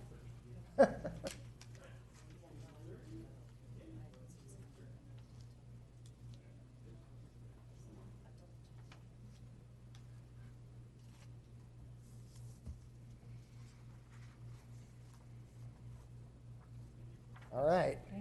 Bonnie, you had something? Yes, thank you. So appreciate the presentation, and a couple of things. Quick question, when is the Farm and Barn event scheduled? It's October 6th. October 6th, so I'll Coming right remember up. that coming up, so sign up for that. And I was out at an orchard yesterday up in Mandarin Hill, and I asked the question, are you on Facebook? And he's like, I'm not really sure, but I think my daughter is. And sure enough, he was on Facebook. And I think it's really important for us, especially those of us in the South Placer area. We have folks who don't know that we have all of this agriculture in Placer County. We've got almonds and walnuts or almonds and mandarins, all sorts of ag products. And I love shopping in our farmers markets. I love going up to the orchards where we can purchase produce basically in our backyard. So I really appreciate the work that Placer Grown is doing to promote this. You know, I need to continue to promote it in the South Placer area. And I'll encourage people to like Placer Grown on Facebook, Instagram, Twitter, all of that, so that we really can get out the word about our terrific agriculture here in Placer County. So thank you for all your work. It's appreciated. Thank you. Thank you. Supervisor Gustafson. I wanted to echo that as well. Obviously, we don't grow a lot in Lake Tahoe other than snow, but Trees. trees. Yeah. But we really have enjoyed the partnership for so many years, Carol, with Placer Grown and the Foothill Farmers Market, and our chefs and so many of our people patronize those events, and you've done a great job. It's been a real pleasure to work with you and to get that word out of how incredible the resources are here in Placer County. So thank you. Thank you. It's fun to have you down here. There was a time in this state when we actually considered trees an agricultural crop, but Supervisor Holmes? I just want to thank you for the hard work you've done. One of the joys on Saturdays for me is to go down to the farmer's market and just watch the families, the young people in there, and asking questions of the farmers, and everybody's so friendly. And I just stand back for maybe 15, 20 minutes, just watch how people interact. It just warms your heart to see that kind of activity. So thank you again for all the hard work that you guys are doing. Thank you. All right, seeing no more board comments, was there anybody in the public that wanted to offer a comment or two on this item? All right, seeing none, thank you all very much for the presentation. Thank you. Very informative. Okay, we'll go ahead to our 10:20 timed item. This is the Tourist Business Improvement District in North Lake Tahoe, a proposed multi-year contract with the North Lake Tahoe Resort Association. Good morning, Ms. Casey. Good morning, Mr. Chair, members of the board. Erin Casey here with the County Executive Office, here to present this item to you today. The presentation will cover initially the county partnership with the North Lake Tahoe Resort Association, a bit on the tourism master plan and the history of that document, transient occupancy tax in Eastern Placer County, proposed tourism business improvement district, timeline and schedule, as well as proposed agreement points from the Resort Association for your board's discussion, board feedback, and next steps. The Resort Association was created in 1995 and largely implemented a destination marketing program, has continued to do that for more than 2 decades, and also recommended transient occupancy tax funds to infrastructure and transportation investment in North Lake Tahoe. And that investment has been consistent with the tourism master plan over the years. The initial tourism master plan, the first version of this document, was created in 1996. It guided the Resort Association's work and the county's investment in infrastructure and transportation. That plan was updated again in 2004 and 2015. A bit on the TOT funding history.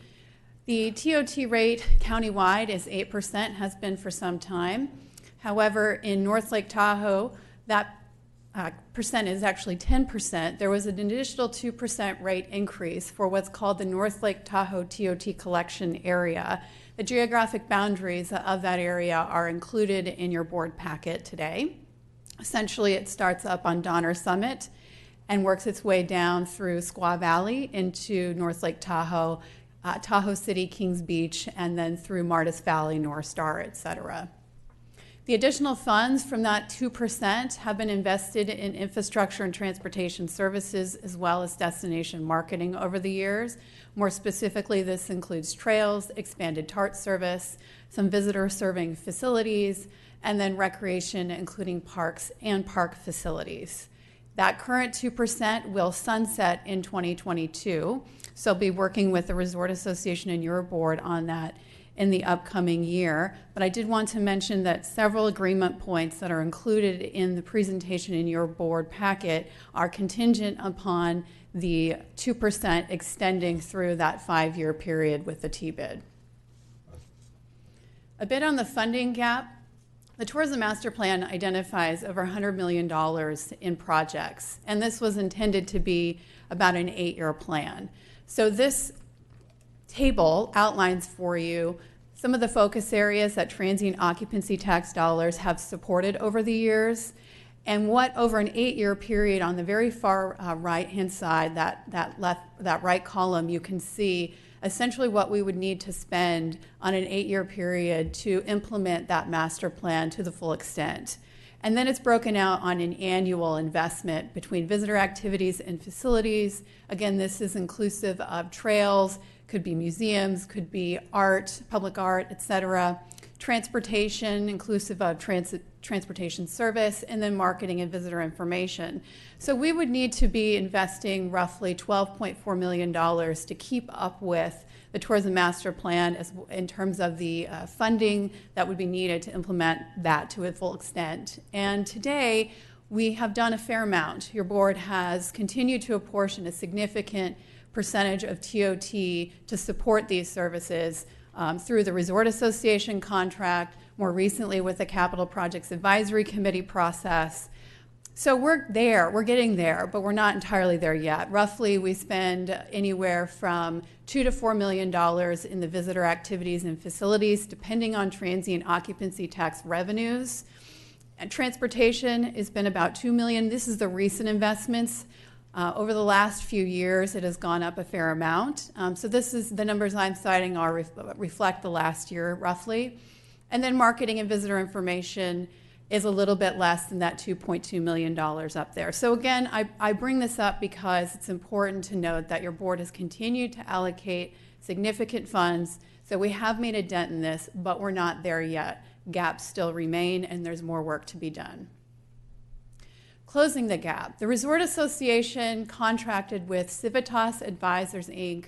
about a year ago under contract with Placer County. This is the same firm that Squaw Valley worked with to develop the T-bid that you all are familiar with and had approved in the last year for the micro mass transit district. Civitas initially analyzed data from several business industries, including lodging, retail, recreation. And the objective of that analysis was to determine the feasibility of a T-bid within eastern Placer County and the boundaries of the T-bid that Civitas was exploring are coterminous with the North Lake Tahoe TOT collection area. So just to be clear, this is the same area for this T-bid as the 2% TOT increase.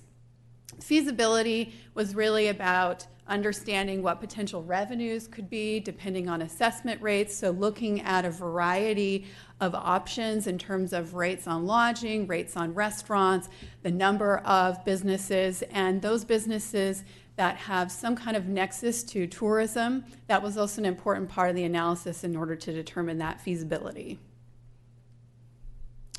Just to provide a little bit of information on T-bids, there have been 109 formed throughout the state of California. They are formed through the Property and Business Improvement District Law of 1994.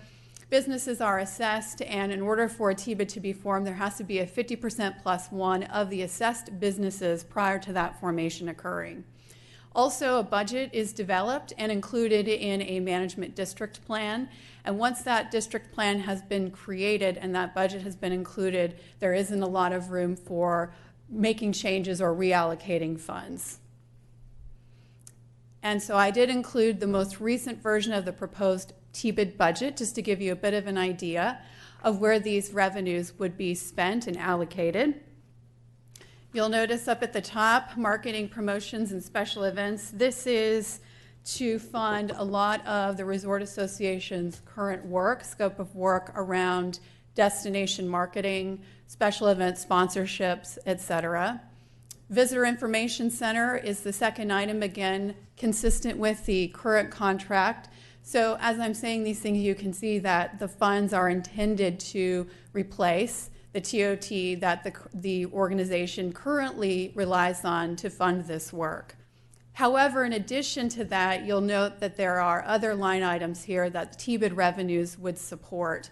Chamber of Commerce for advocacy and business associations, the economic development, including workforce, housing, and transportation, so a line item specifically for those community priorities. Offsetting of tourist impacts, there has been a lot of work between the Resort Association and several businesses in eastern Placer County, and there's a lot of feedback that this budget includes from those meetings. And one of that line item on offsetting of tourist impacts is a direct result of feedback that the Resort Association did receive from some of the businesses that they'd met with. And the idea there is there's not a firm description of it yet, but it could include garbage services, enhancing things along those lines in the downtown core areas. It really could be inclusive of a lot of things, and that hasn't been defined yet, but I did want to point that out. Zone of benefit for North Lake Tahoe on the lake side, and then a zone of benefit for Donner Summit. This is a unique component from the T-bid in Squaw Valley. There is an additional percentage added on to the lakeside businesses. That assessment, that percentage will go back to the North Lake Tahoe businesses for investment on the lakeside specifically. Proposed agreement points from the Resort Association include the following: that the available transient occupancy tax that's currently allocated to the Resort Association should continue to fund projects and services in eastern Placer County. As I said, the budget that is proposed for the T-bid is actually more revenue for the organization than what they currently receive under contract with Placer County. So the idea is those transient occupancy tax funds that would have continued to support the Resort Association under contract would now be available, and the organization is requesting that those available funds continue to be invested in eastern Placer County within the boundaries of the North Lake Tahoe TOT collection area. Also, that there be local participation in the allocation or the recommendation of how those funds are allocated. I think in this case, the organization is seeking to be designated as the entity that would make those recommendations to your board. The business community also expressed a strong interest in investing funds in housing and transportation, that is an important element for our communities and a significant need that we have. And so they have asked, and the Resort Association on behalf of the businesses would like to designate those available TOT funds to housing and transportation initiatives. TOT figures should reflect a percentage consistent with the current allocation. This is included because initially when we had conversations, we had talked about the amount of funds that they receive under contract, which is roughly $3.9 million for this current fiscal year.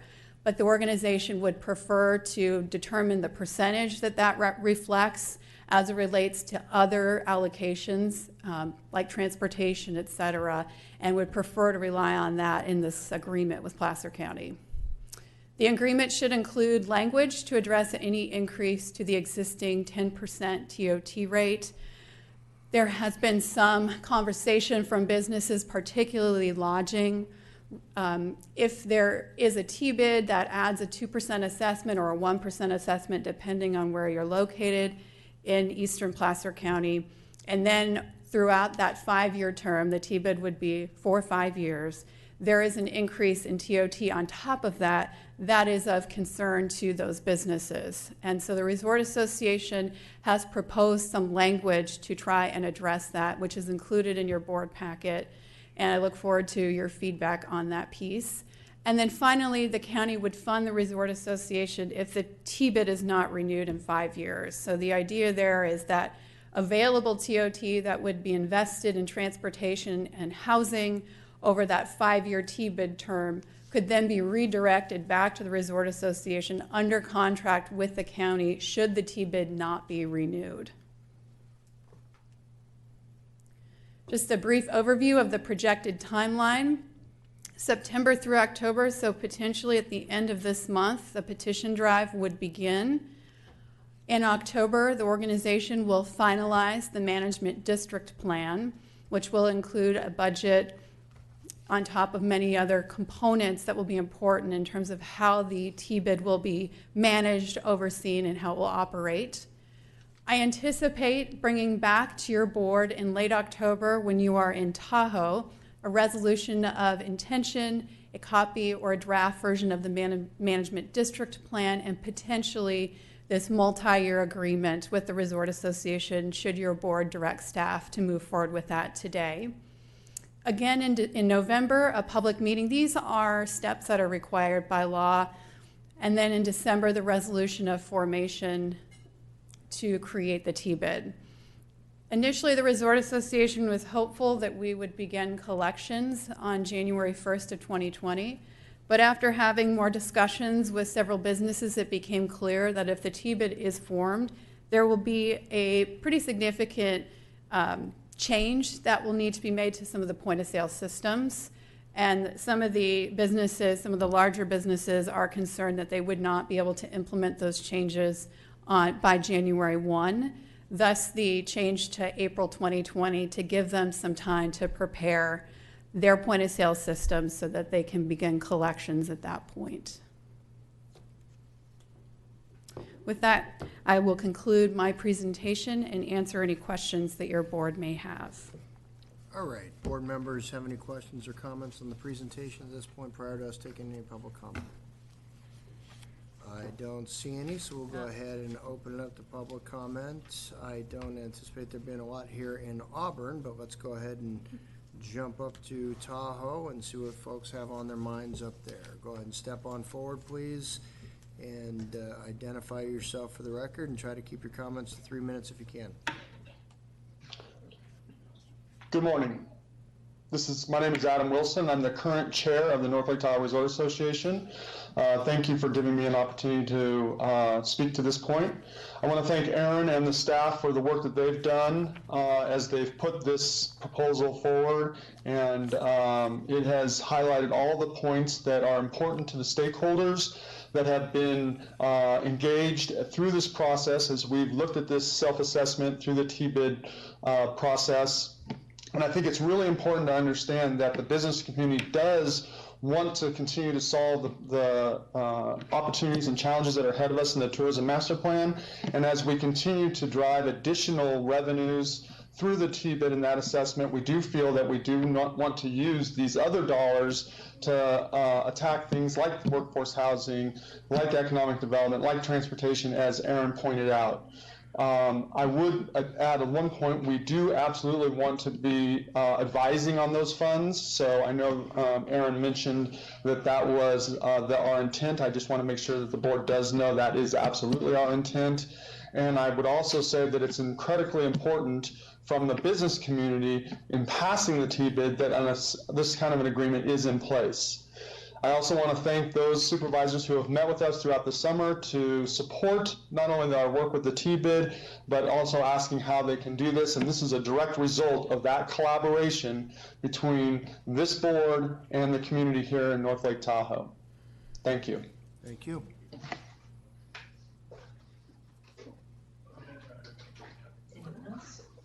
If you're waiting for personal invitations, you're not going to get them. Just go ahead and stand up and... Well, good afternoon. This is Mike Schwartz, Fire Chief for the North Tahoe Fire Protection District, and Honorable Supervisors, CEO Leopold, Casey Aaron, good to see everybody. I think it's probably really obvious at this point what hasn't been brought up, which is the fire impacts from the TBID. You know, I think that it would be irresponsible to move forward and with more marketing for tourism in this area. I think our streets have almost hit saturation.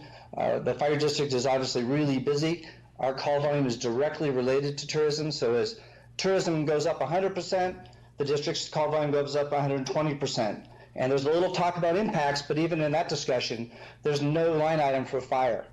And so one of the issues that we've run up against over the course of time is, as TOT has been collected since '64, the impact on the fire districts has continued to increase as our call volume increases, and there is no funding virtually from TOT or sales tax or anything else that's related to tourism back to the fire district. So really what you're doing is asking the property owners who pay ad valorem, and arguably our ad valorem rate's pretty low, to support the impacts of tourism based off property taxes.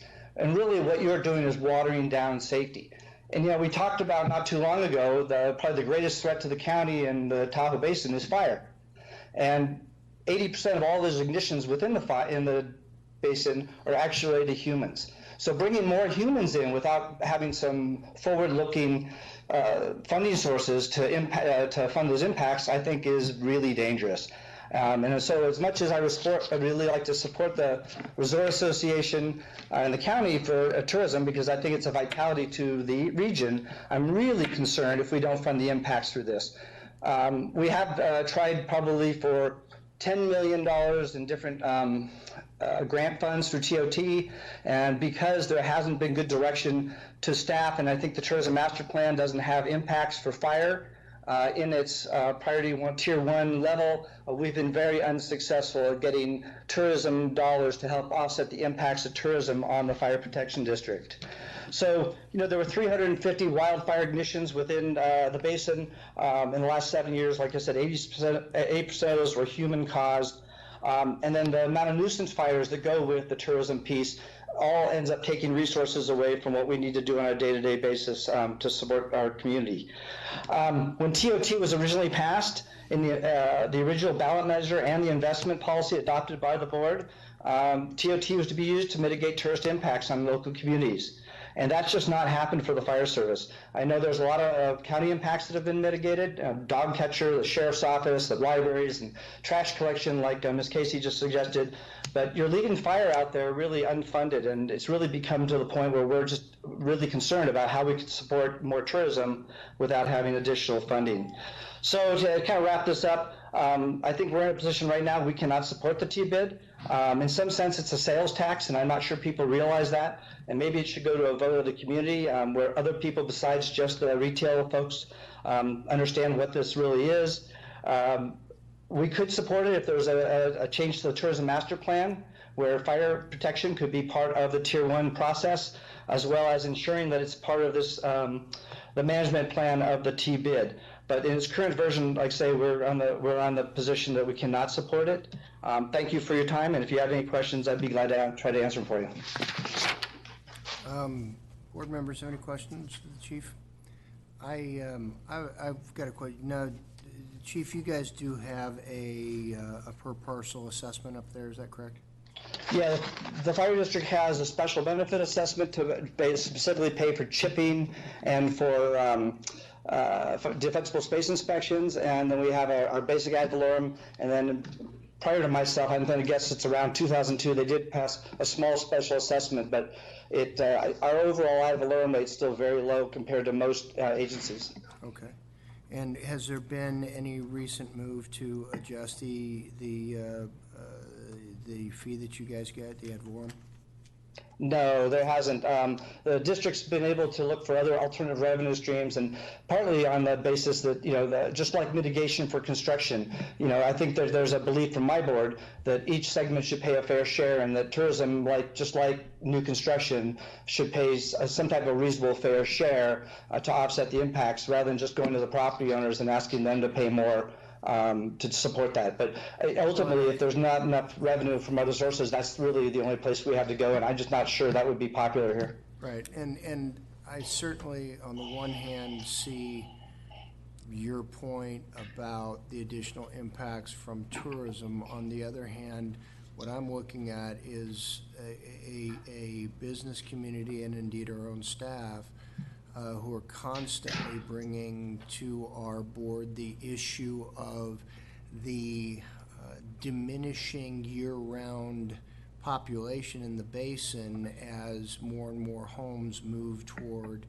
the rental market and rental inventory, and yet the district collects as much from a house that's occupied by a permanent resident year-round as you do from a house that is occupied on a temporary rental basis, which doesn't produce anywhere near the demand on your services. So much of the year, when we're not in the high tourist, high fire season of July, August, and into September, much of the year your housing inventory, unfortunately for all of us, I think, is significantly vacant, thereby not creating a demand for you, yet you still collect on an annual basis the same amount from those homes that you do from homes that are occupied year-round, creating that demand.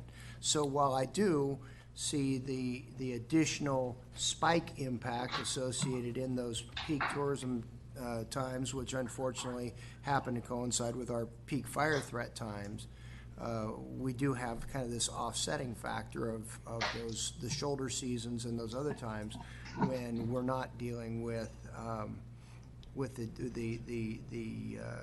peak fire threat. So it's a conversation I'm more than willing to have, because clearly we do have during those high demand times up there when the streets are packed and you guys have trouble getting from point A to point B.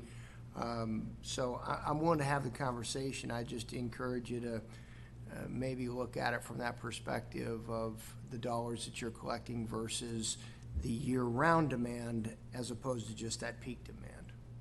And I really appreciate that, and I tried to look at it from that perspective as well. And I think that, the unfortunate time is that North Tahoe Fire was formed, back in the 90s, and the tax rates were established long before that in the 70s. And this was a rural community with much less of those homes, and the fire protection was based on volunteer firefighters. So, unfortunately, the AB 8 / Prop 13 issue probably better than I do, but we're sort of stuck in a conundrum where we probably under-collect property taxes for what we service that people are demanding from us.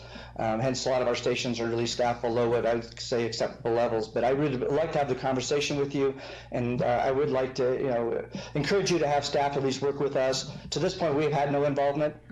Really had very little discussion on the T-bid. I can't even tell you that I fully understand it. I have some staff that's been working on it, but if we could have a little bit more dialogue and with a thought of there should be a way to offset some of this, at least with some tourism dollars, and I'm not opposed to going back to the taxpayers and to try to get so our stations are a little bit more staffed to national models given the threat to the community. So thank you. Thank you. And just my parting thought before I turn it over to my colleagues who I think want to address this as well is and this is not meant derogatorily, but if you don't fully understand it, I hope you won't come out and oppose it just yet. Give us a little more time. Supervisor Gustafson. My comments are more on the overall discussion, fine. not directed Supervisor at this Holmes, did discussion. you have one directed to the chief? Yes, Chief Schwartz, Supervisor Holmes here. Do you have to ramp up staffing with temporary or part-time employees during the peak season? Because we're a full-paid career department, we do it overtime. So we do staffed up. We staffed up throughout the whole summer, all of our stations, and then even more so during these red flag events.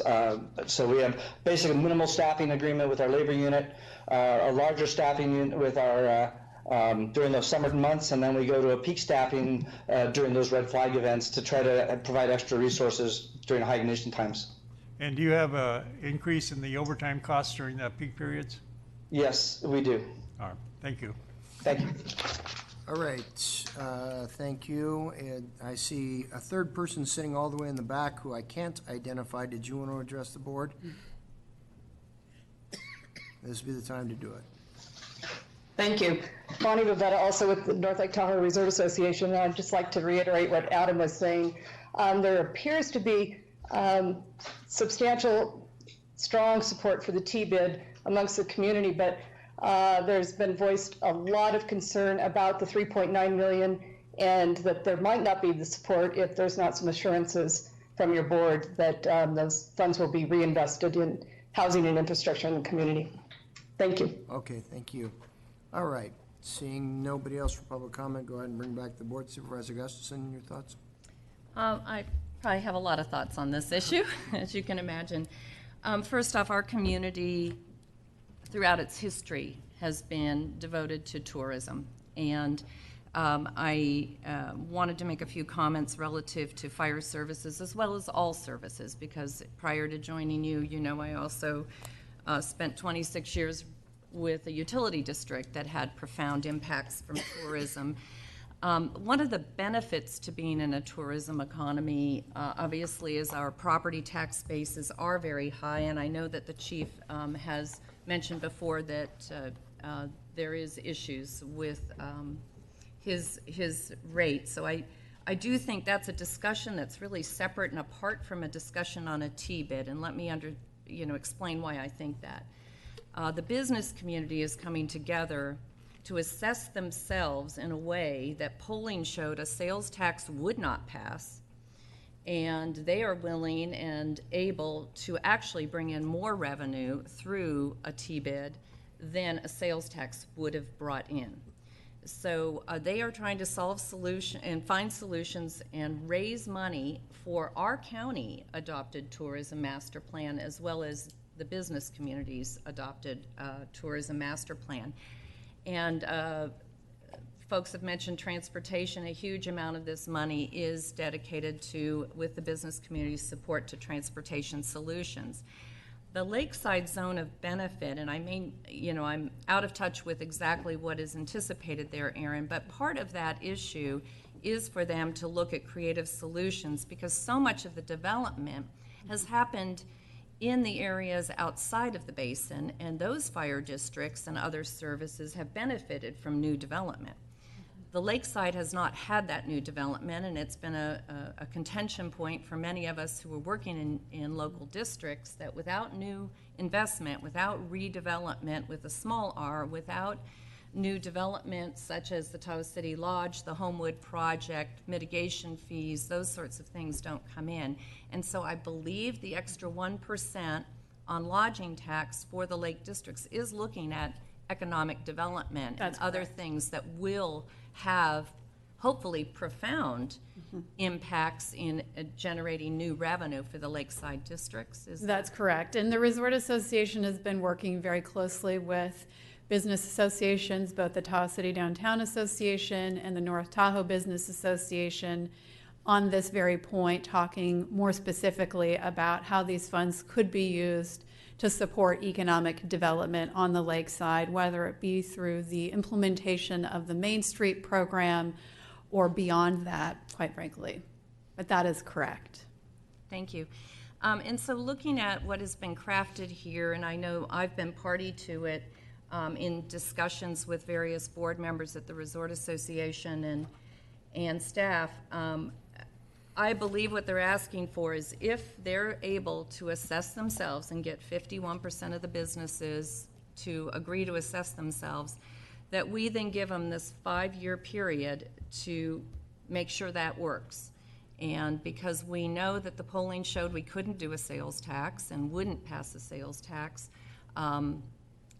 or most likely wouldn't pass the sales tax, that this is a win-win for the county.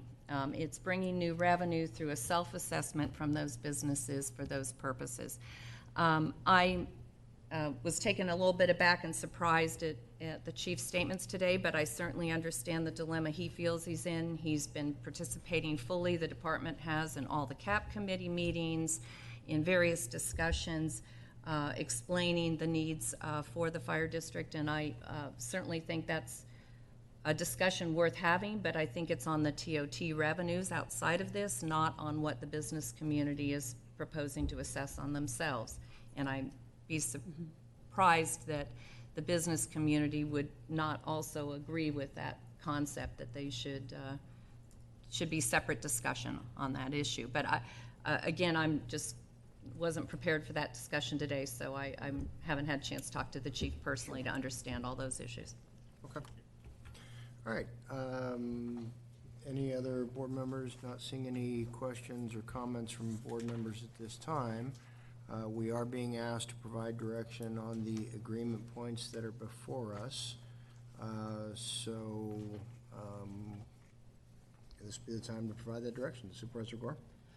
I thank you for the staff report. Appreciate the input. I really appreciate business improvement districts. We have one in Roseville on downtown Vernon Street, and when property owners, business owners decide to invest in their community, it's a huge win. And so I appreciate this work. I appreciate that the property owners are looking at how do we do this to reinvest.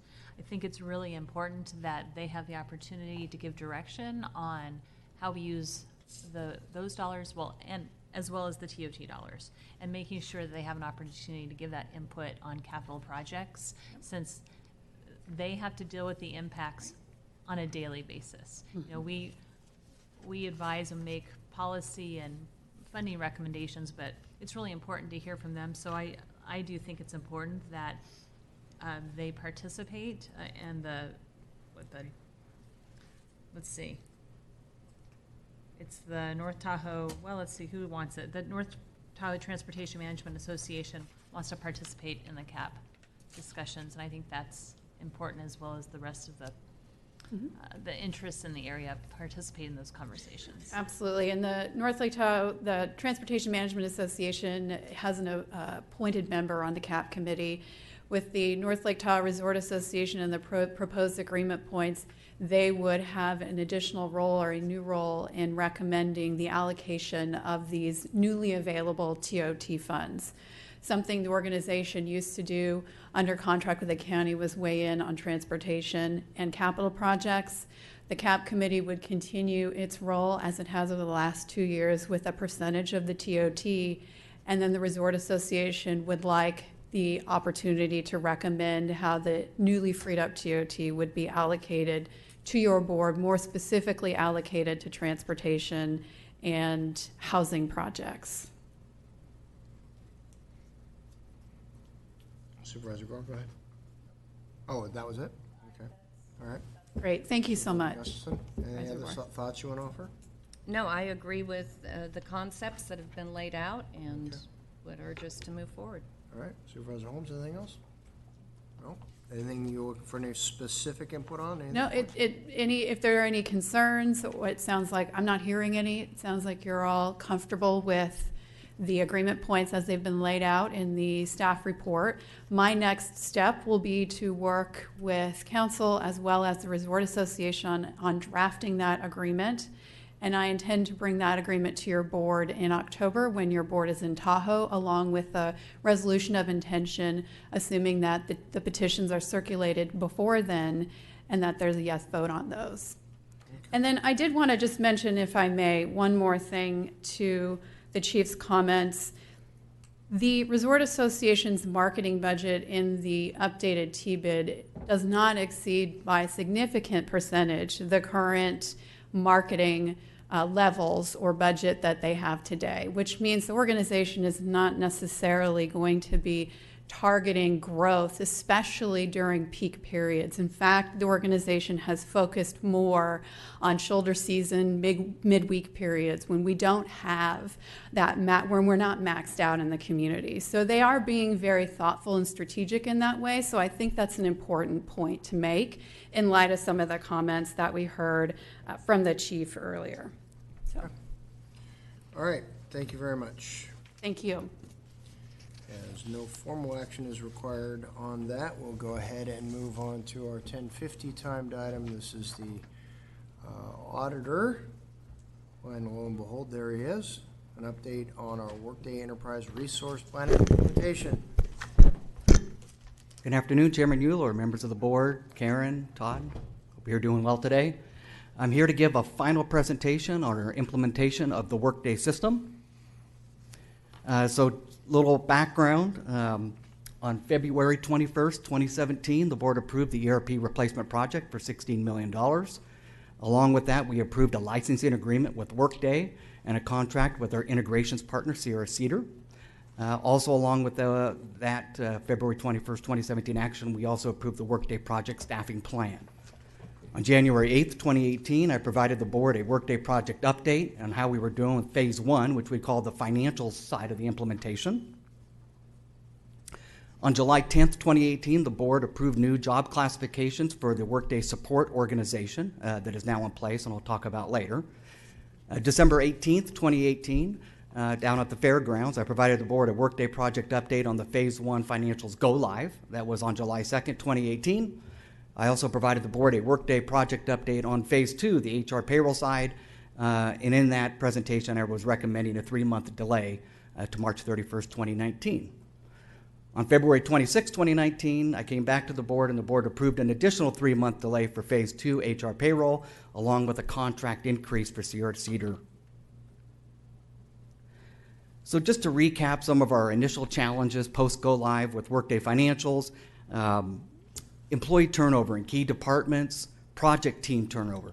These are things you can anticipate during the life of a project, and obviously this project has been going on for quite some time. And I do want to emphasize on the project team at Sierra Cedar, 3 project managers. And that's a challenge when you have a project manager that changes. I think we were very fortunate that we had a project manager that's been here through the life of the project. Obviously Sierra Cedar couldn't say the same. Definitely user readiness and training. Our users just really weren't fully ready for the phase one financials, so we did some steps to recover from that. Cash balancing in the treasury. We had some challenges balancing cash in the treasury. which then led to very difficulty in trying to close the books on a monthly basis because you have to allocate interest earnings to all the funds and districts that are in the county pool. Workflow security. This is where we eliminated the paper, and so you had to set up security in the system to make sure that people were getting the documents routed to the right people. We really had to refine a lot of those workflows to make sure that documents were not getting stuck in the system and they were getting to the right people. And then, of course, reports, and that's a common theme. It's still a common theme. People want more and more out of the system. Now that it's there, we want more reports. Some additional challenges that then presented itself along the financial side. The accounting and budgetary structure. The chart of accounts. We went through some reorganizations here in the county. That presented some challenges. But probably the biggest challenge is we are heavy cost accountants in this county. We classify things to the lowest degree from a budgetary standpoint, a program standpoint. And with all that structure, it does make the system a little more complicated when you're inputting documents into the system. The year-end closing activities, which we're experiencing right now. We had difficulty closing the year-end books with the financial side. First time in Workday, definitely a new system. Experienced the challenges trying to just close out the various modules, making sure that we had accurate, of course, fund balance that then could be presented to the CEO and can be incorporated into the final budget you'll be approving next. The grants module. We've had some challenges with the grants module. Definitely it's recording revenues and expenditures okay, but definitely we're having challenges with the awards part of the grants module. That is something we're going to reevaluate.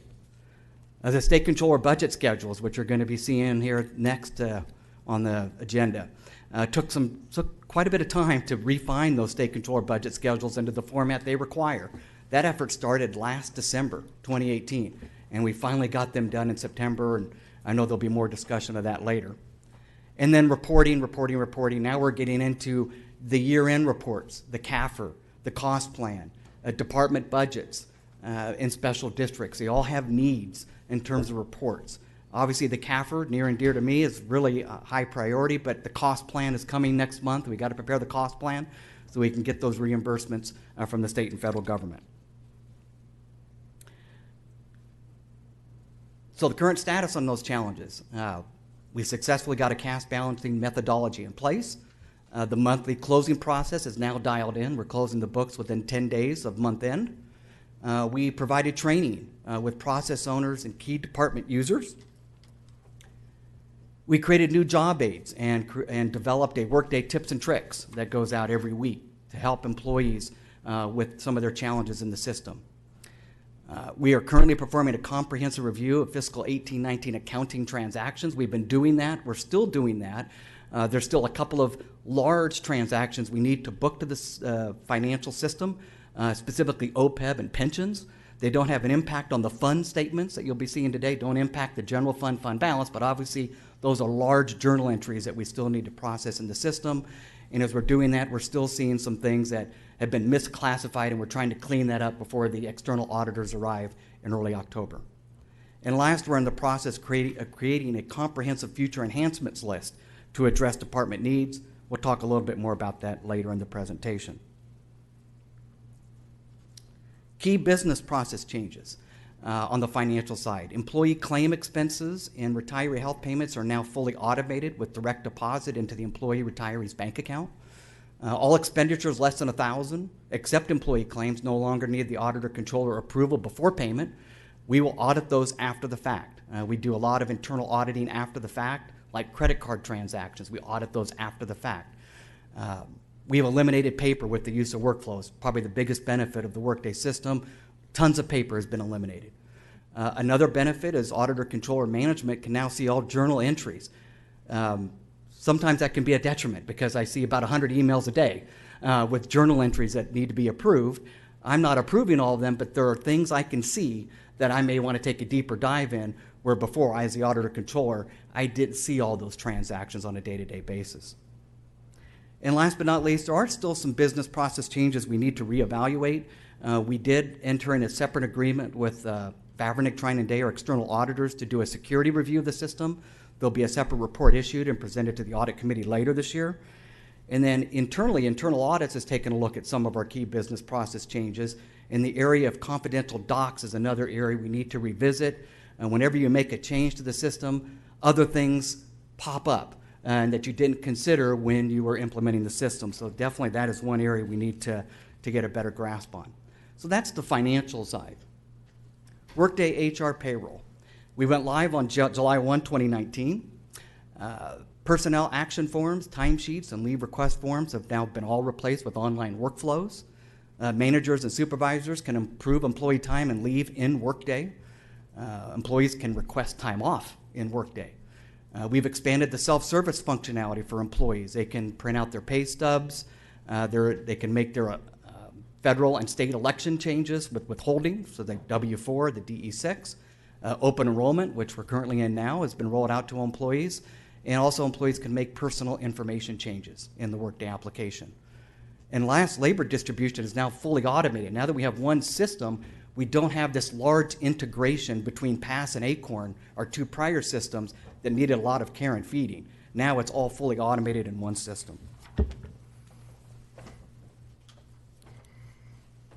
We successfully tested and recently deployed open enrollment to all county employees, as I just mentioned. We're currently updating position control to match budgeted allocations. The CalPERS integration is working correctly, and we want to make sure that one works correctly, but it does require bi-weekly monitoring. And I'll be talking a little bit about the CalPERS integration later, because one of our challenges has to do with retro pays. We've completed the testing of the Range B implementation, and we have commenced building the W-2 integrations file for year-end for our county employees. As you look at this list, and I started to reflect, you may see, well, how come there weren't any challenges on the HR payroll side? Well, there were. I don't want to say that there weren't. But one of the things that we know with the Workday application when we purchased it is that the financial side was not as mature as the HR payroll side. The HR payroll side was their bread and butter, so it was to kind of be expected that we would have more challenges on the financial side than the HR side. Also, it kind of goes without saying, the HR payroll side had 6 more months to also fully implement it. And hindsight's 2020, of course. We probably needed about another 3 to 6 months to really properly implement. We implemented phase 1, but we probably could have done a better job in hindsight. And we learned a lot of lessons from phase 1 as well, and we applied that to phase 2, specifically the areas of user readiness and training. I think the phase 2 team really did a nice job working with the departments, getting them ready for HR payroll, because really HR payroll impacts every employee in the county when you're talking about self-service. So the support organization, just a reminder that we have a support team that's comprised of 8 ERP analysts. We have a business process and 3 IT analysts for a total of 4 analysts there, and then an ERP manager. The total estimated cost of the support org, staffing and the Workday licenses, is approximately $3.2 million. The total prior cost to support PASS and Acorn was about $3 million. And I think the benefit of about $200,000 is we now have a dedicated unit consisting of technical and functional staff that continually updates and improves Workday for our users. And there's a quick little picture of what the current org structure looks like. I know that's kind of tough to see there, but it's nice that we have a pocketed team that support financials. We have a pocketed team that supports the timekeeping area, payroll. We have a team that supports HR. And then we've got our technology analysts that support all applications. And then the business process analyst, one of the big things on his to-do list is to get the user groups formed and working so we can take input from the users, then feed that into the leadership committee, elevate it up to the executive technology steering committee, and then start making business decisions on what enhancements are we going to turn on and fix, which leads to this slide. One of the key things the support org will be doing twice a year is they'll be reviewing, testing, and configuring mandatory upgrades. As a reminder, we're in the cloud. We have to make these upgrades twice a year. I know Workday is talking about doing this once a year. I think we would all feel a sigh of relief if that only happens once a year. We just recently rolled out Workday 33. That was live as of September 9th, 2019. The support org, obviously one of their critical missions is day-to-day support, especially critical production issues. CalPERS, when the CalPERS interface does not work, that is critical, and we need to stop what we're doing and fix that interface so we can get the information over to CalPERS. training and cross-training efforts. As we all know, I mean, as auditors, the control environment is so important, and we need to make sure that we do the proper training of our staff, and more importantly, start cross-training some of those people that are on the support team. A good example is our business process analyst. Hillary Courtney is going to come back to the county executive office. She's been cross-training Zachary Pecchiani and getting him ready to kind of assume that role as the business process analyst. The same efforts are now undergoing way with our project manager, Steve Leckie, who's now starting to kind of shift a lot of his responsibilities onto the ERP manager in the future, and that'll be Lynn Yoshida. As I mentioned, Zach will be leading and forming the user group meetings. I think we've got those coming up here late September, early October. And then last but not least, workday enhancements. And this is going to be one of our challenges because every department has needs, including the process owners, and we're going to have to go through and prioritize what we want to fix in the system. But things that are really important countywide, we definitely want to roll out mobile technology. I think obviously that's the way of the world. Everybody's got these devices and they like to be able to prove transactions from their mobile. Dashboards, worksheets, and custom reports, definitely very hot topics. We'd like to get those things rolled out soon. And then, as I mentioned earlier, we need to continue to reassess business processes in key areas. The project budget. So this will be the last time you see the project budget. Unless something really goes left and I find something as we're doing our ledger review and looking at all the accounting transactions that something wasn't recorded correctly. As I mentioned earlier, $16 million budget. We're projecting this project to come in at about $17 million, so about almost $1 million over budget. As I mentioned at the prior board meeting where I gave an update, most of that overage has to do with county staff resources. Because of the 6-month delay, more staff were needed for a longer period of time to accomplish this.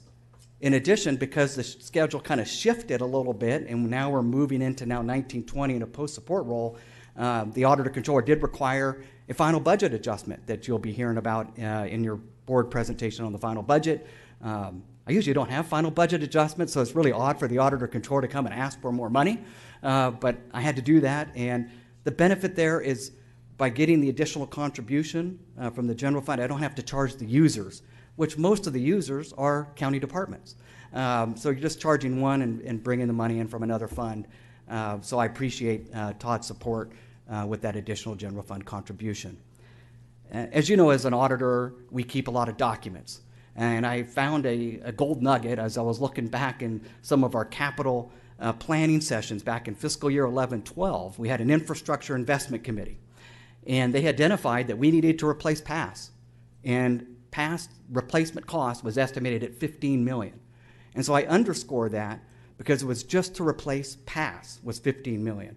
And so for $17 million, not only did we replace PASS, but we replaced our HR payroll system, and now we have a fully integrated ERP system that's going to last us for many, many years. I've been using this word a lot. I think it's monumental what we've accomplished here at Placer County in implementing the system. There are a lot of thank yous. It goes without saying thank you to the Board of Supervisors for funding this project, for having the confidence in me to successfully bring this home. Thank you to our end users who endured the pain of implementing the system. Change is difficult, and they experienced it. All of our county departments, our process owner departments, our special districts, our school districts, PCOE, they're all partners with us. To the leadership committee, and specifically Jarrett Thiessen and Nicole Howard, thank you for your leadership on that leadership committee and driving home those very important bi-weekly meetings where key decisions were being made. Thank you to the Executive Technology Steering Committee for providing that oversight and making sure they were keeping the leadership committee in check. To the process owners, and I'll start with Lori, Kate, Todd, and Jane, some of you that came on board after we were already embarked on this, and you embraced it, and I appreciate that very much. We could have gone sideways, but I really appreciate the support when you all joined. To the prior process owners that didn't stick with me through the life of the project, Jerry Gamez, a huge, huge rock, and I think he's a model for succession planning in bringing Jarrett Thiessen to this county. It was Jarrett that introduced me to the cloud technology.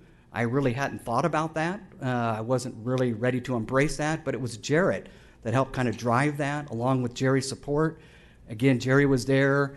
As you can imagine, during the life of a project, there's a lot of frustrations, a lot of tensions, and he was a good sounding board for me to have those discussions. And last, a special thank you to Andy Heath. Andy was my partner in crime. Andy and I did tour visits. We went out to Sonoma County, took a look at Oracle financials. We went to Philadelphia to look at the Workday product along with others, but it was at that time we first saw Workday in action. We took a trip to Pleasanton and did a really in-depth analysis of the Workday organization from top to bottom to make sure we were making the right decision for Placer County. So thank you, Andy Heath. And last, to the entire project team. It's through your dedication, perseverance, and hard work that we made this a successful implementation.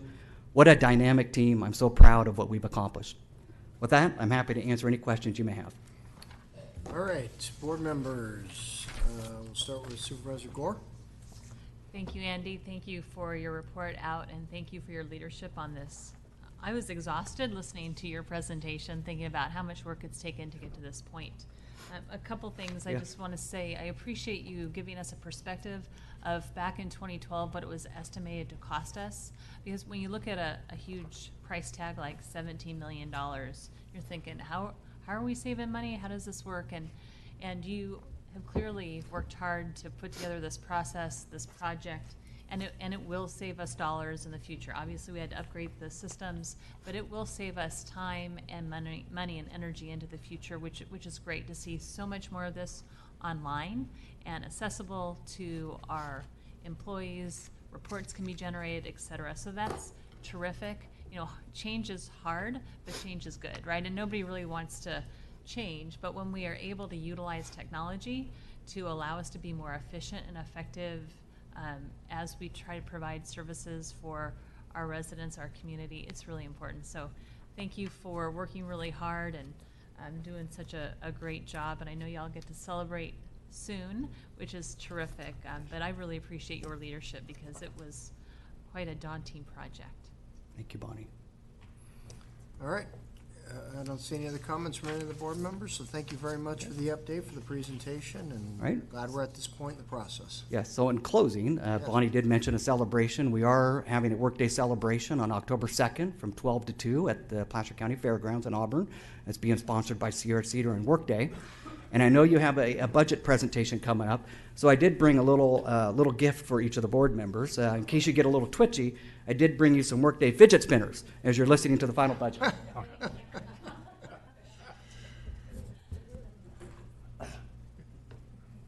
Mr. Chair, I just want to. Yes, Supervisor Holmes.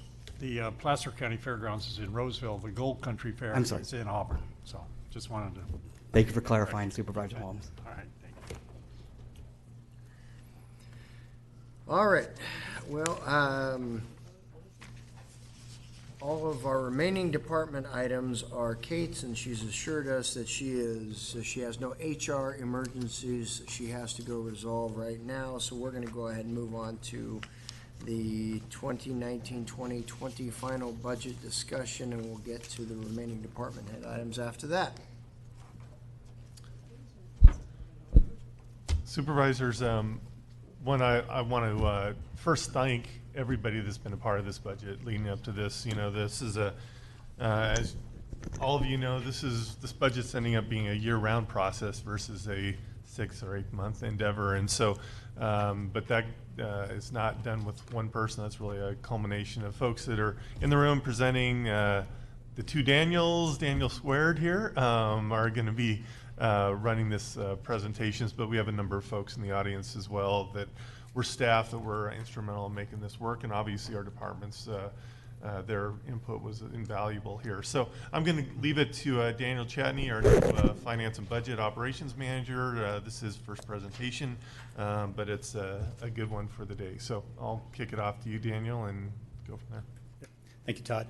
Good morning, Mr. Chair Euler and members of the board. I am Daniel Chatney, the new County Budget Officer. To my right is Daniel Vick, Administrative and Finance Operations Manager in the CEO's office. We are pleased to be here today to present to you the final budget for fiscal year 2019-20.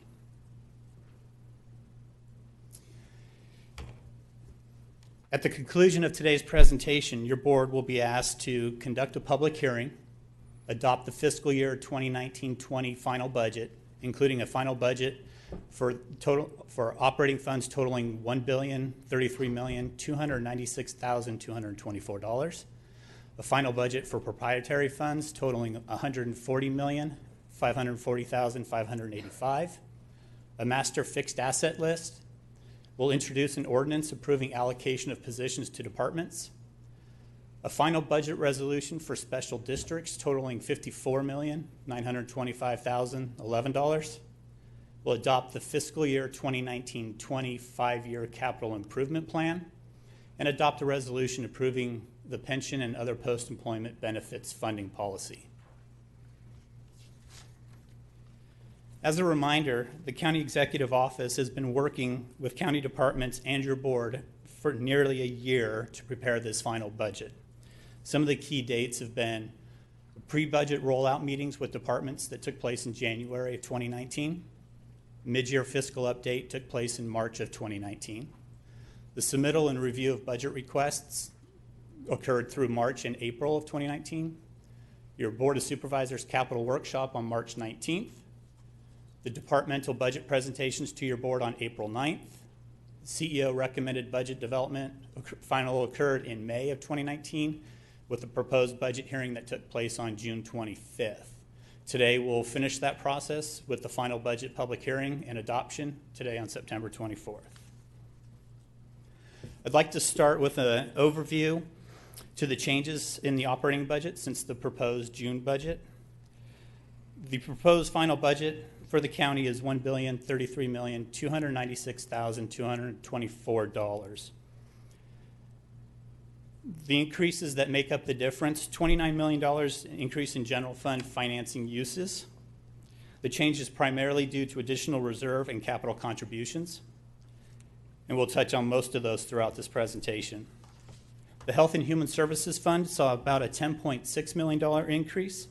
Half of that is going to fund their mandated reserves in their own HHS fund, along with $1.7 million in Prop 47 grant expenditures, $2 million additional in MHSA expenditure increases, and another $1.9 million in whole person care expenditures. The Public Safety Fund has an increase of about $2.3 million from the proposed budget. Most of these items are rebudgets from fiscal year 2018-19, and they are mostly all funded with existing funds. There are 2 additional grant-funded probation officer positions that are added into this budget at this time, and total about $220,000 of that. The Public Ways and Facilities Fund is an increase of about $8 million. Most of these are related to capital project increases, $6.3 million in RMRA resurfacing project, and $2 million additional to the Yankee Gym Bridge project. Your capital project funds had an increase of about $17.6 million from proposed budget. The majority of this, again, is related to capital acquisitions and capital projects, including $3.4 million that was added for the Nahas property acquisition in Tahoe, $9 million for the Elections Warehouse project, $6 million of which is general funded, and $4.4 million in Placer County Government Center future campus infrastructure projects. Some of the other notable items are a $3.7 million increase for Lake Tahoe tourism capital project expenses, a $500,000 increase for open space land acquisitions, and a $240,000 increase to construct a library literacy office in the Rockland location. As I mentioned, the total operating budget is $1,033,000,000. This includes significant general fund transfers to other funds, and the operating budget net of those transfers and A87 cost plan items is $813 million. The major transfers from the general fund to the public safety fund total $122.5 million. To Health and Human Services, $41.8 million. To the fire fund, $1.1 million. $13.8 to the capital fund, and $3.8 million to the road fund. 1.5% general fund operating contingency is $4.8 million, and your total reserve contributions are $27.3 million. That includes 13.3 to your general fund capital reserve, 4.2 million to the general fund contingency reserves, 5 million to reestablish the HHS mandated reserve in the HHS Special Revenue Fund, and $2.2 million in public ways and facilities capital reserves. The other charges piece of pie on the chart mainly includes your A87 cost allocation and pass-through monies through aid to individuals through HHS. Salary and benefits account for about $356 million in this new fiscal year 19-20 budget. Other significant changes to the 2019-20 budget: $497,000 for fleet vehicle purchases, $3.7 million increase for Lake Tahoe tourism capital project expenses, a $500,000 increase for rebudgeted open space land acquisitions, $135,000 that was rebudgeted again for the library literacy office, and that's all being paid for by the Harrison Trust, $105,000 rebudgeted for furniture replacement in the libraries. As you can see on this slide, fiscal year 2018-19 actuals improved our fund balance position from our June projections by $21.4 million. The main reason was a $14.8 million increase in revenues. Page 3 of your staff memo has a list of the items that we reprogrammed the $21.4 million into this budget. Significant changes to the final budget: again, capital facilities investment, the Nahas property acquisition of $1.3 million, the elections warehouse $6 million, and contribution to capital reserve of $7.2. We've also made continued investment in innovation by contributing to the Workday Support Org of $1.3 million, contributing to the general fund contingency reserves $4.2 million, and then associated technical final budget adjustments and corrections from June.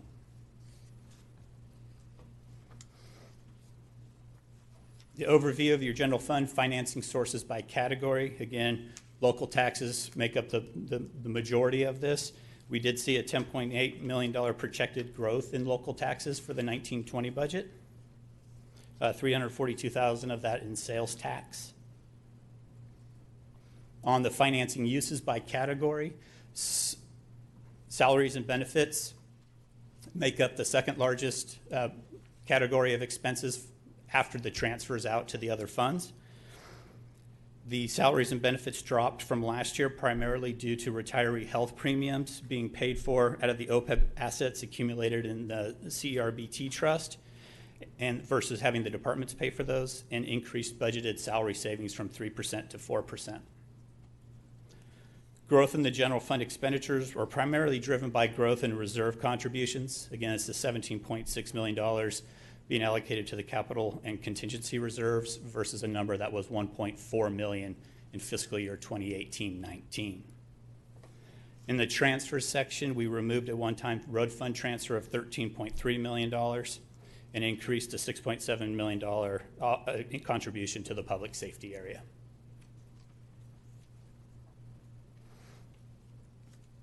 On this chart showing the overall fund balance, revenues, expenditures, and fund balance, these are updated projections from our most current 5-year financial forecast model. This includes cost increases for bargaining unit current contracts, PERS increases, OPEB and health insurance, and other costs.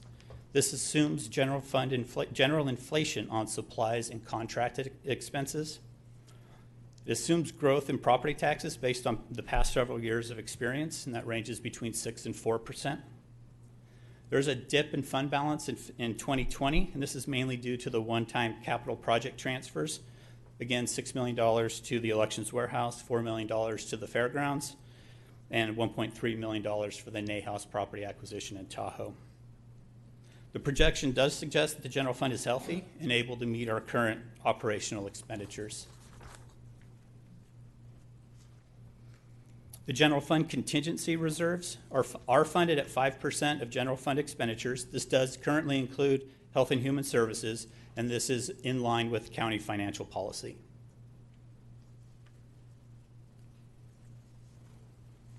Moving on to the public safety fund.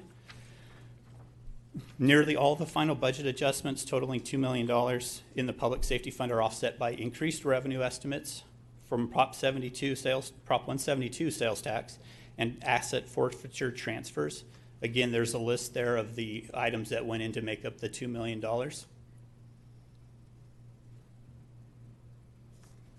Your overview of capital and infrastructure funds. The Public Ways and Facilities Fund, also known as Road Fund, increased by $7 million. Again, that's related to the RMRA resurfacing project. A $1.3 million increase in provisions to reserves. And we have submitted a complete list of road fund projects, and that's on file in the clerk of the board office. The capital project fund did increase by $17.6 million. Again, this is related to the property acquisitions in Tahoe, the elections warehouse, and future Placer County Government Center infrastructure projects. Quick overview of your proprietary funds, which include internal service funds and enterprise funds. The Placer County Government Center final budget adjustment includes a transfer of $4.4 million to the capital fund for future infrastructure projects, and a $500,000 increase in operating expenses for the Workday Support Organization for ongoing implementation and wrap-up practices. The enterprise funds, solid waste was the driver of this one. They have a $4 million capital project, and this just includes closed landfill maintenance projects.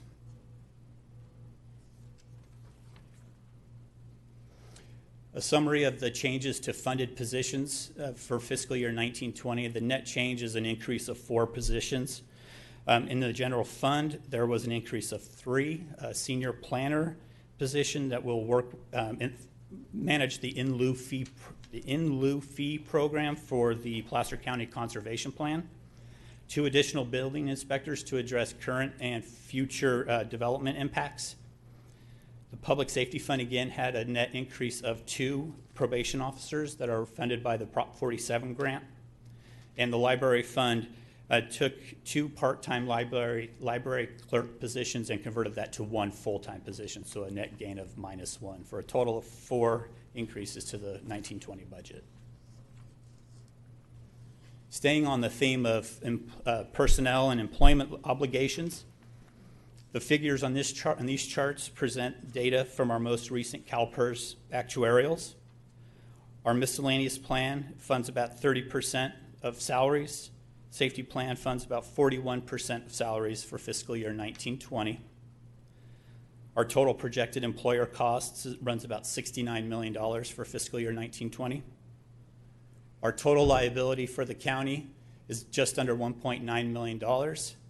Currently, assets are valued at $1.1 million, or just under $1.2 million, for about a 63% funded ratio overall.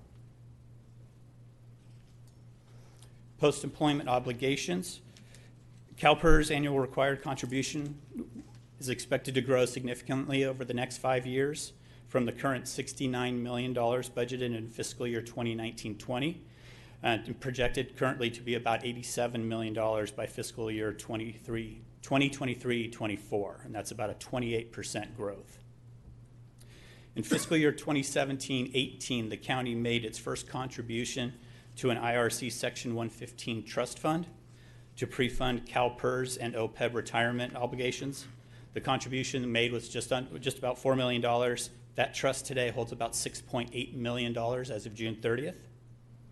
And we just acquired a pension projection software program to model different impacts of policy changes to affect long-term pension obligations.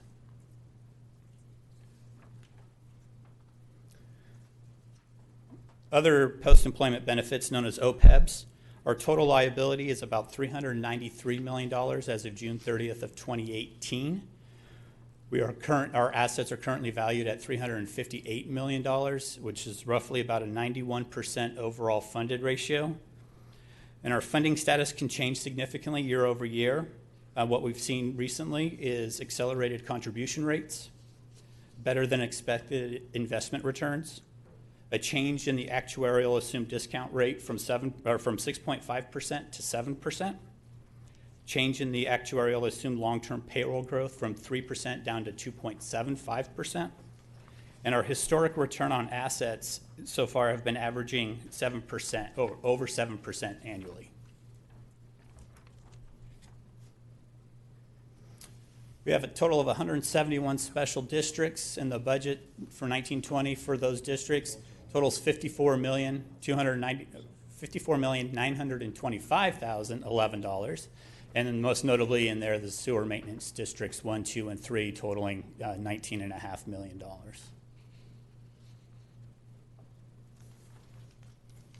As I mentioned earlier, your board is being asked to open a public hearing regarding this final budget for fiscal year 2019-20.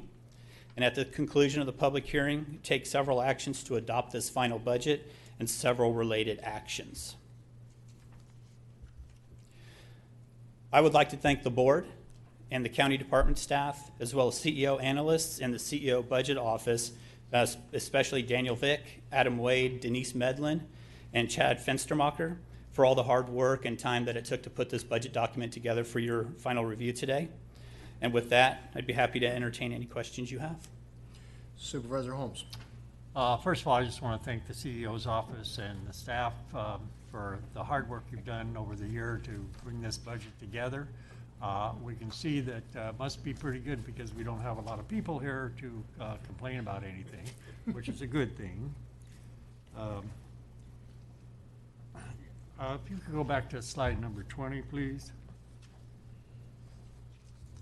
North Auburn for Fire District, I just want to point out that that $3.7 million is revenue from the ad valorem tax and the property assessment. It's not general fund contribution. Just want to make that clear. Tomorrow afternoon, I will be joining Supervisor Gustafson up at the Rural County Representatives of California annual meeting. And I'm almost really hesitant to mention the amount of our budget, $1 billion. This is a historic moment. I'm kind of embarrassed even because some of those smaller counties, they're having trouble. They have to have a bake sale sometimes to against me. But this is really, I just have to say thank you, all the staff that worked on this to bring this forward. Appreciate it. Supervisor Gore? Yes, thank you. I appreciate the presentation. I have a question for you about the $17 million in reserve additions. So that's on slide 10, right? $17 million for reserves. And what are the different funds that make up that $17 million? I heard a few of them, maybe HHS, but if you can clarify what that's comprised of? Yeah, for that slide in particular, the $17.6 million is all applicable to the general fund. $4.2 million of those reserves are going to our contingency reserves just to keep at the 5% policy set by the board. Okay. The other $13.3 million of that piece are going to capital reserves. We set aside $6.1 million in proposed budget, and then we had a kind of a cleanup from fiscal year 18-19 to add an additional amount to capital reserves. So it sounds like a high amount, but that's what makes up the $13.3 million. Terrific, and that's what allows us to then go ahead and fund some capital projects, much needed projects, et cetera. So thank you, I appreciate that. All right, Supervisor Gustafson, did you have anything that you wanted to? I too wanted to compliment staff, and I did appreciate the graphics, because I always think that tells us a lot, especially when we look at trends on OPEB funding and our budgets. That's very helpful, I think, to ourselves as well as to the public to see that trend line and understand the fiscal strength of the county. So thank you. So I want to echo the comments of CEO's office, but importantly, I think it's countywide. It's each department. It's the department heads. It's, frankly, the Board of Supervisors setting policy, and our department heads doing a very good job of carrying it out. Back when the economy started turning south on us in 2007, 2008, this board took some fairly strong steps, and in spite of the economy going south, we placed some priorities. We instituted hiring freeze, We required that departments advance pay some of their OPEB obligation for any new hires. And that one measure, I think more than anything else, is why when we look back at our OPEB obligations about 10 years ago, we see we were unfunded to the tune of about 87% unfunded, and today we're 91% funded. So as we climbed out of a recession and have enjoyed the growing economy, our other post-employment benefit obligations have been met and exceeded to the point where we are essentially considered fully funded in that area. At the same time, our pension obligations, if memory serves, we were in the 30% funded range. We're now closer to the 60% funded range.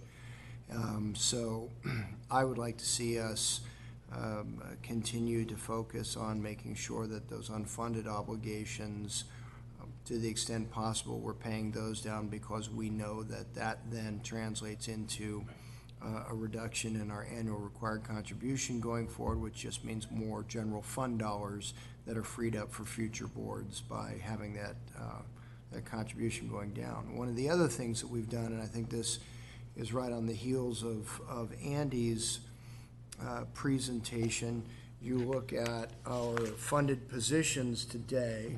I believe in my office I actually have a copy of my first budget upon returning to the board from, it would have been the 2007-2008 budget that I was a part of crafting upon my return to the board.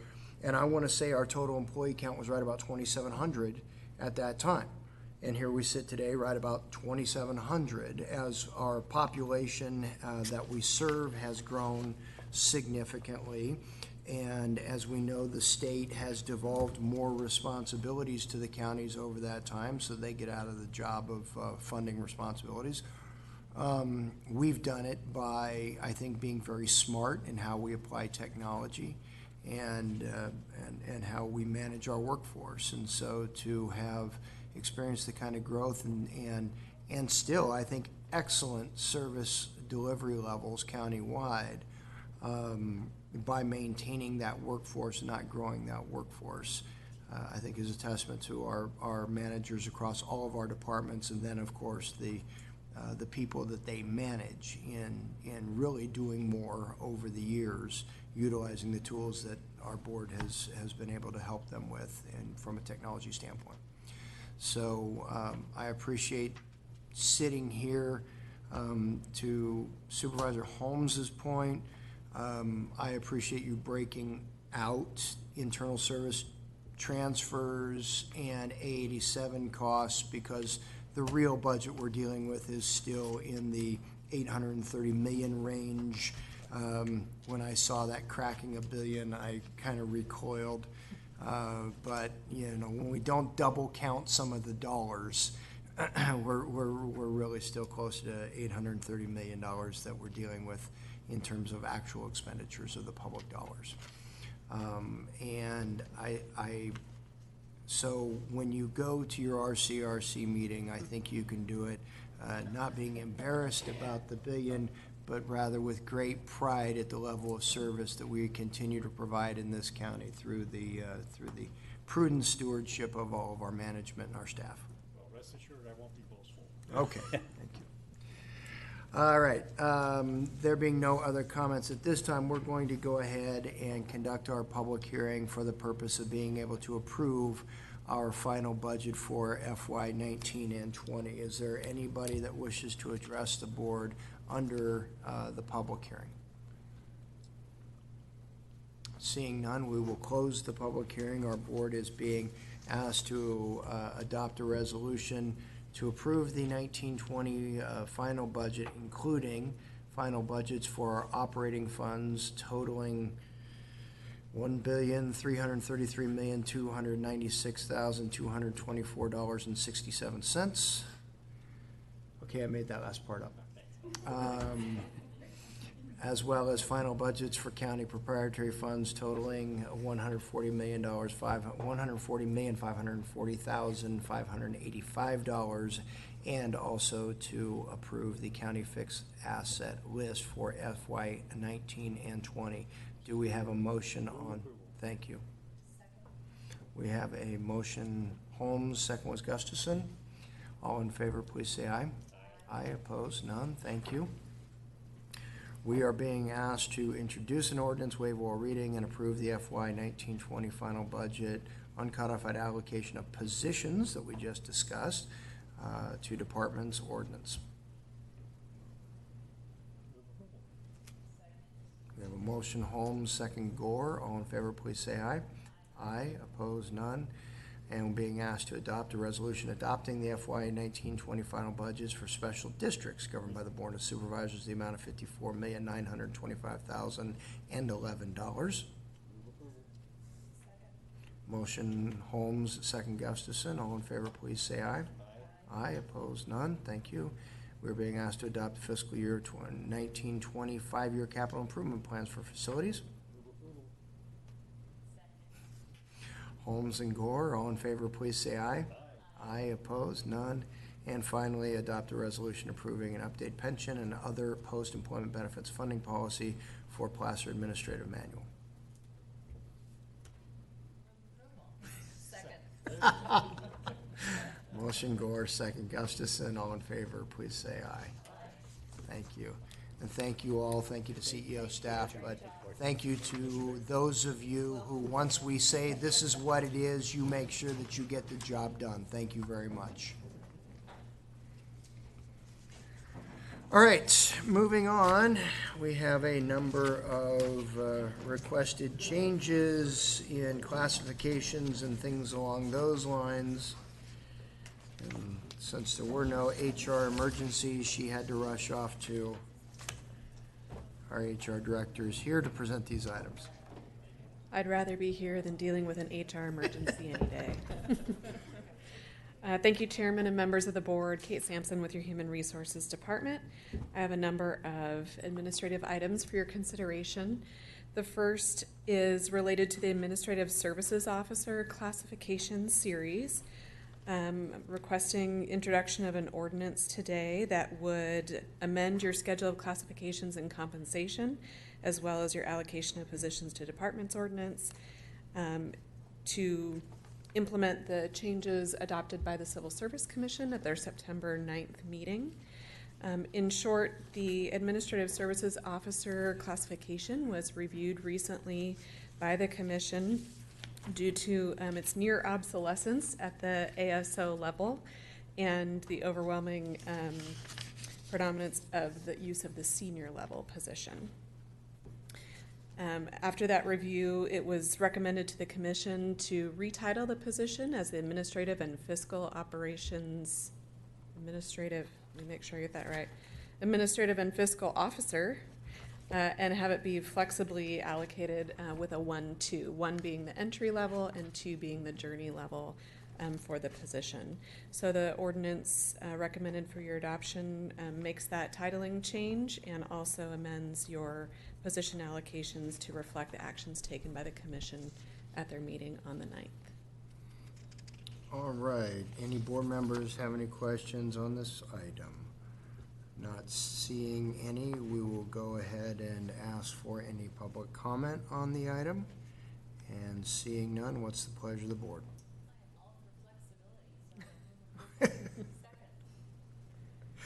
All right, motion Gore, second Gustafson. All in favor, please say aye. Aye. Opposed, none. Moving on to item 11B. Thank you. Kate Sampson with your Human Resources Department. This item relates to the Health Educator Classification Series, and again, we're requesting introduction of an ordinance to amend your schedule of classifications and compensation, as well as your allocation of positions related to implementing changes adopted by the Civil Service Commission at their September 9th, 2019 meeting in relation to the Health Educator Series. This series was reviewed by HR at the request of the Department of Health and Human Services and with approval from the County Executive Office. The change recommended to the commission was to retitle the position as a health education program coordinator, and again create a flexibly allocated series that includes a 1, 2, and senior level position. In addition, the commission approved the creation of the communicable disease specialist classification. And so the ordinance before you today reflects those changes and additions, as well as adjusts the allocation to the department. All right, board members, any questions? Anybody from HHS feel they need to address the item? All right, anybody in the public? No, what's the pleasure on 11B? Motion Gustafson, second Gore. All in favor, please say aye. Aye, opposed, none. Thank you. 11C. Thank you. Kate Sampson with your Human Resources Department. This item is seeking abolishment of various obsolete classifications. From time to time, we do review our list of classifications and just do a cleanup. Reasons for classifications becoming obsolete include they've been reclassified to other classifications. We may no longer provide the service required by these positions, or they've become obsolete through reorganization. So there's a list of a variety of classifications recommended to you to be struck from our schedule of classifications and compensation.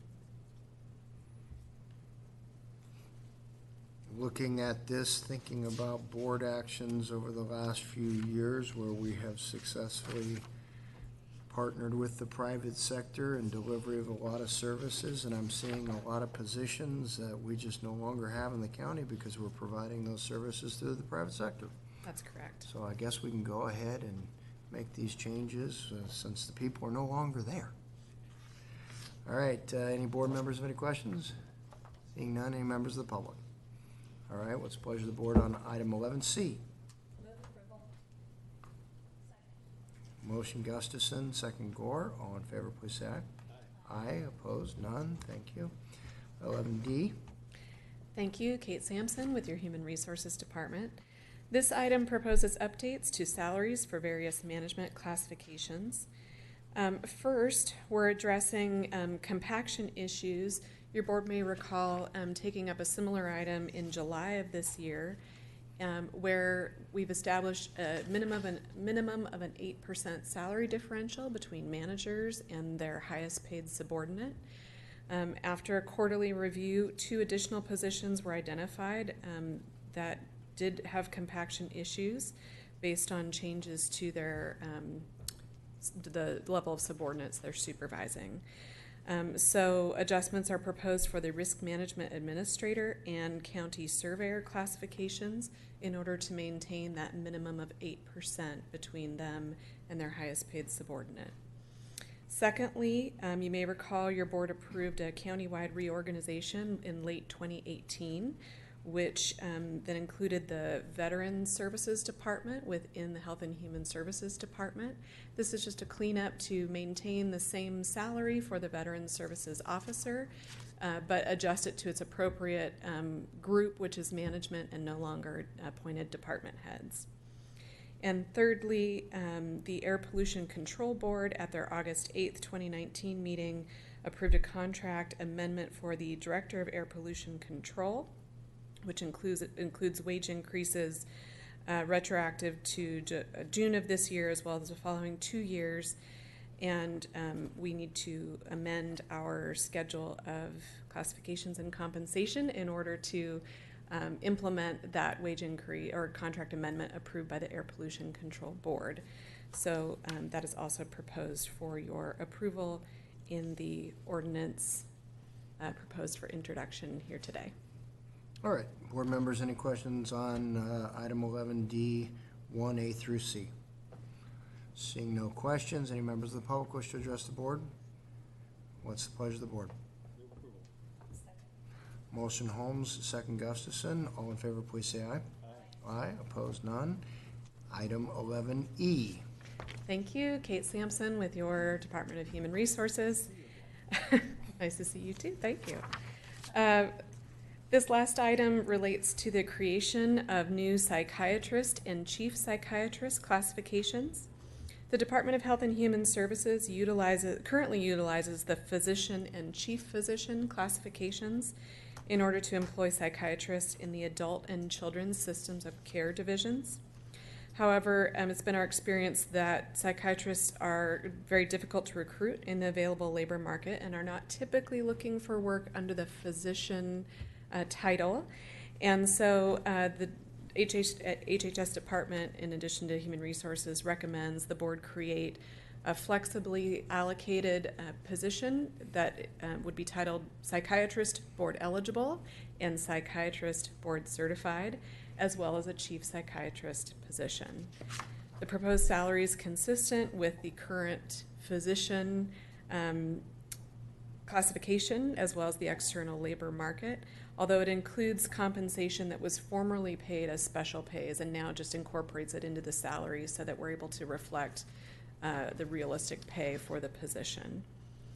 Additionally, it's requested that we amend the county code and the uncodified ordinance related to salaries for psychiatrists to reflect these new classification titles and include the health officer as eligible to receive the retention bonus pay offered to the psychiatrists.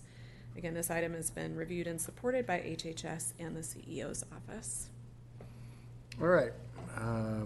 Board is being asked to consider item 11E, 1A and B, 2 and 3. What's the pleasure? Oh, sorry. First of all, any questions? Second of all, anybody want to address the board? What's the pleasure of the board?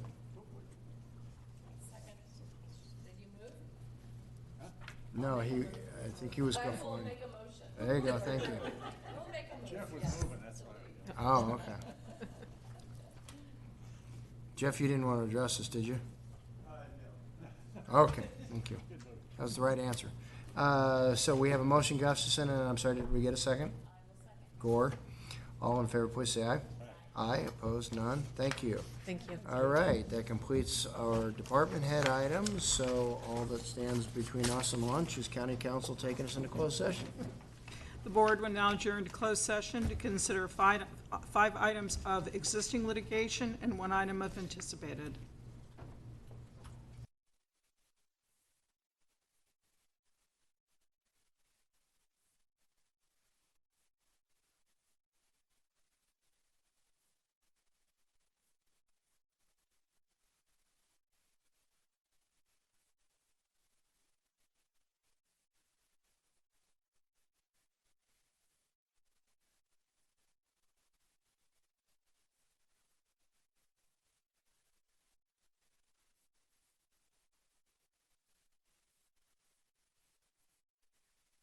Consider 5 items of existing litigation. In the first one, County of Placer versus CalPERS, the board heard a report and provided direction.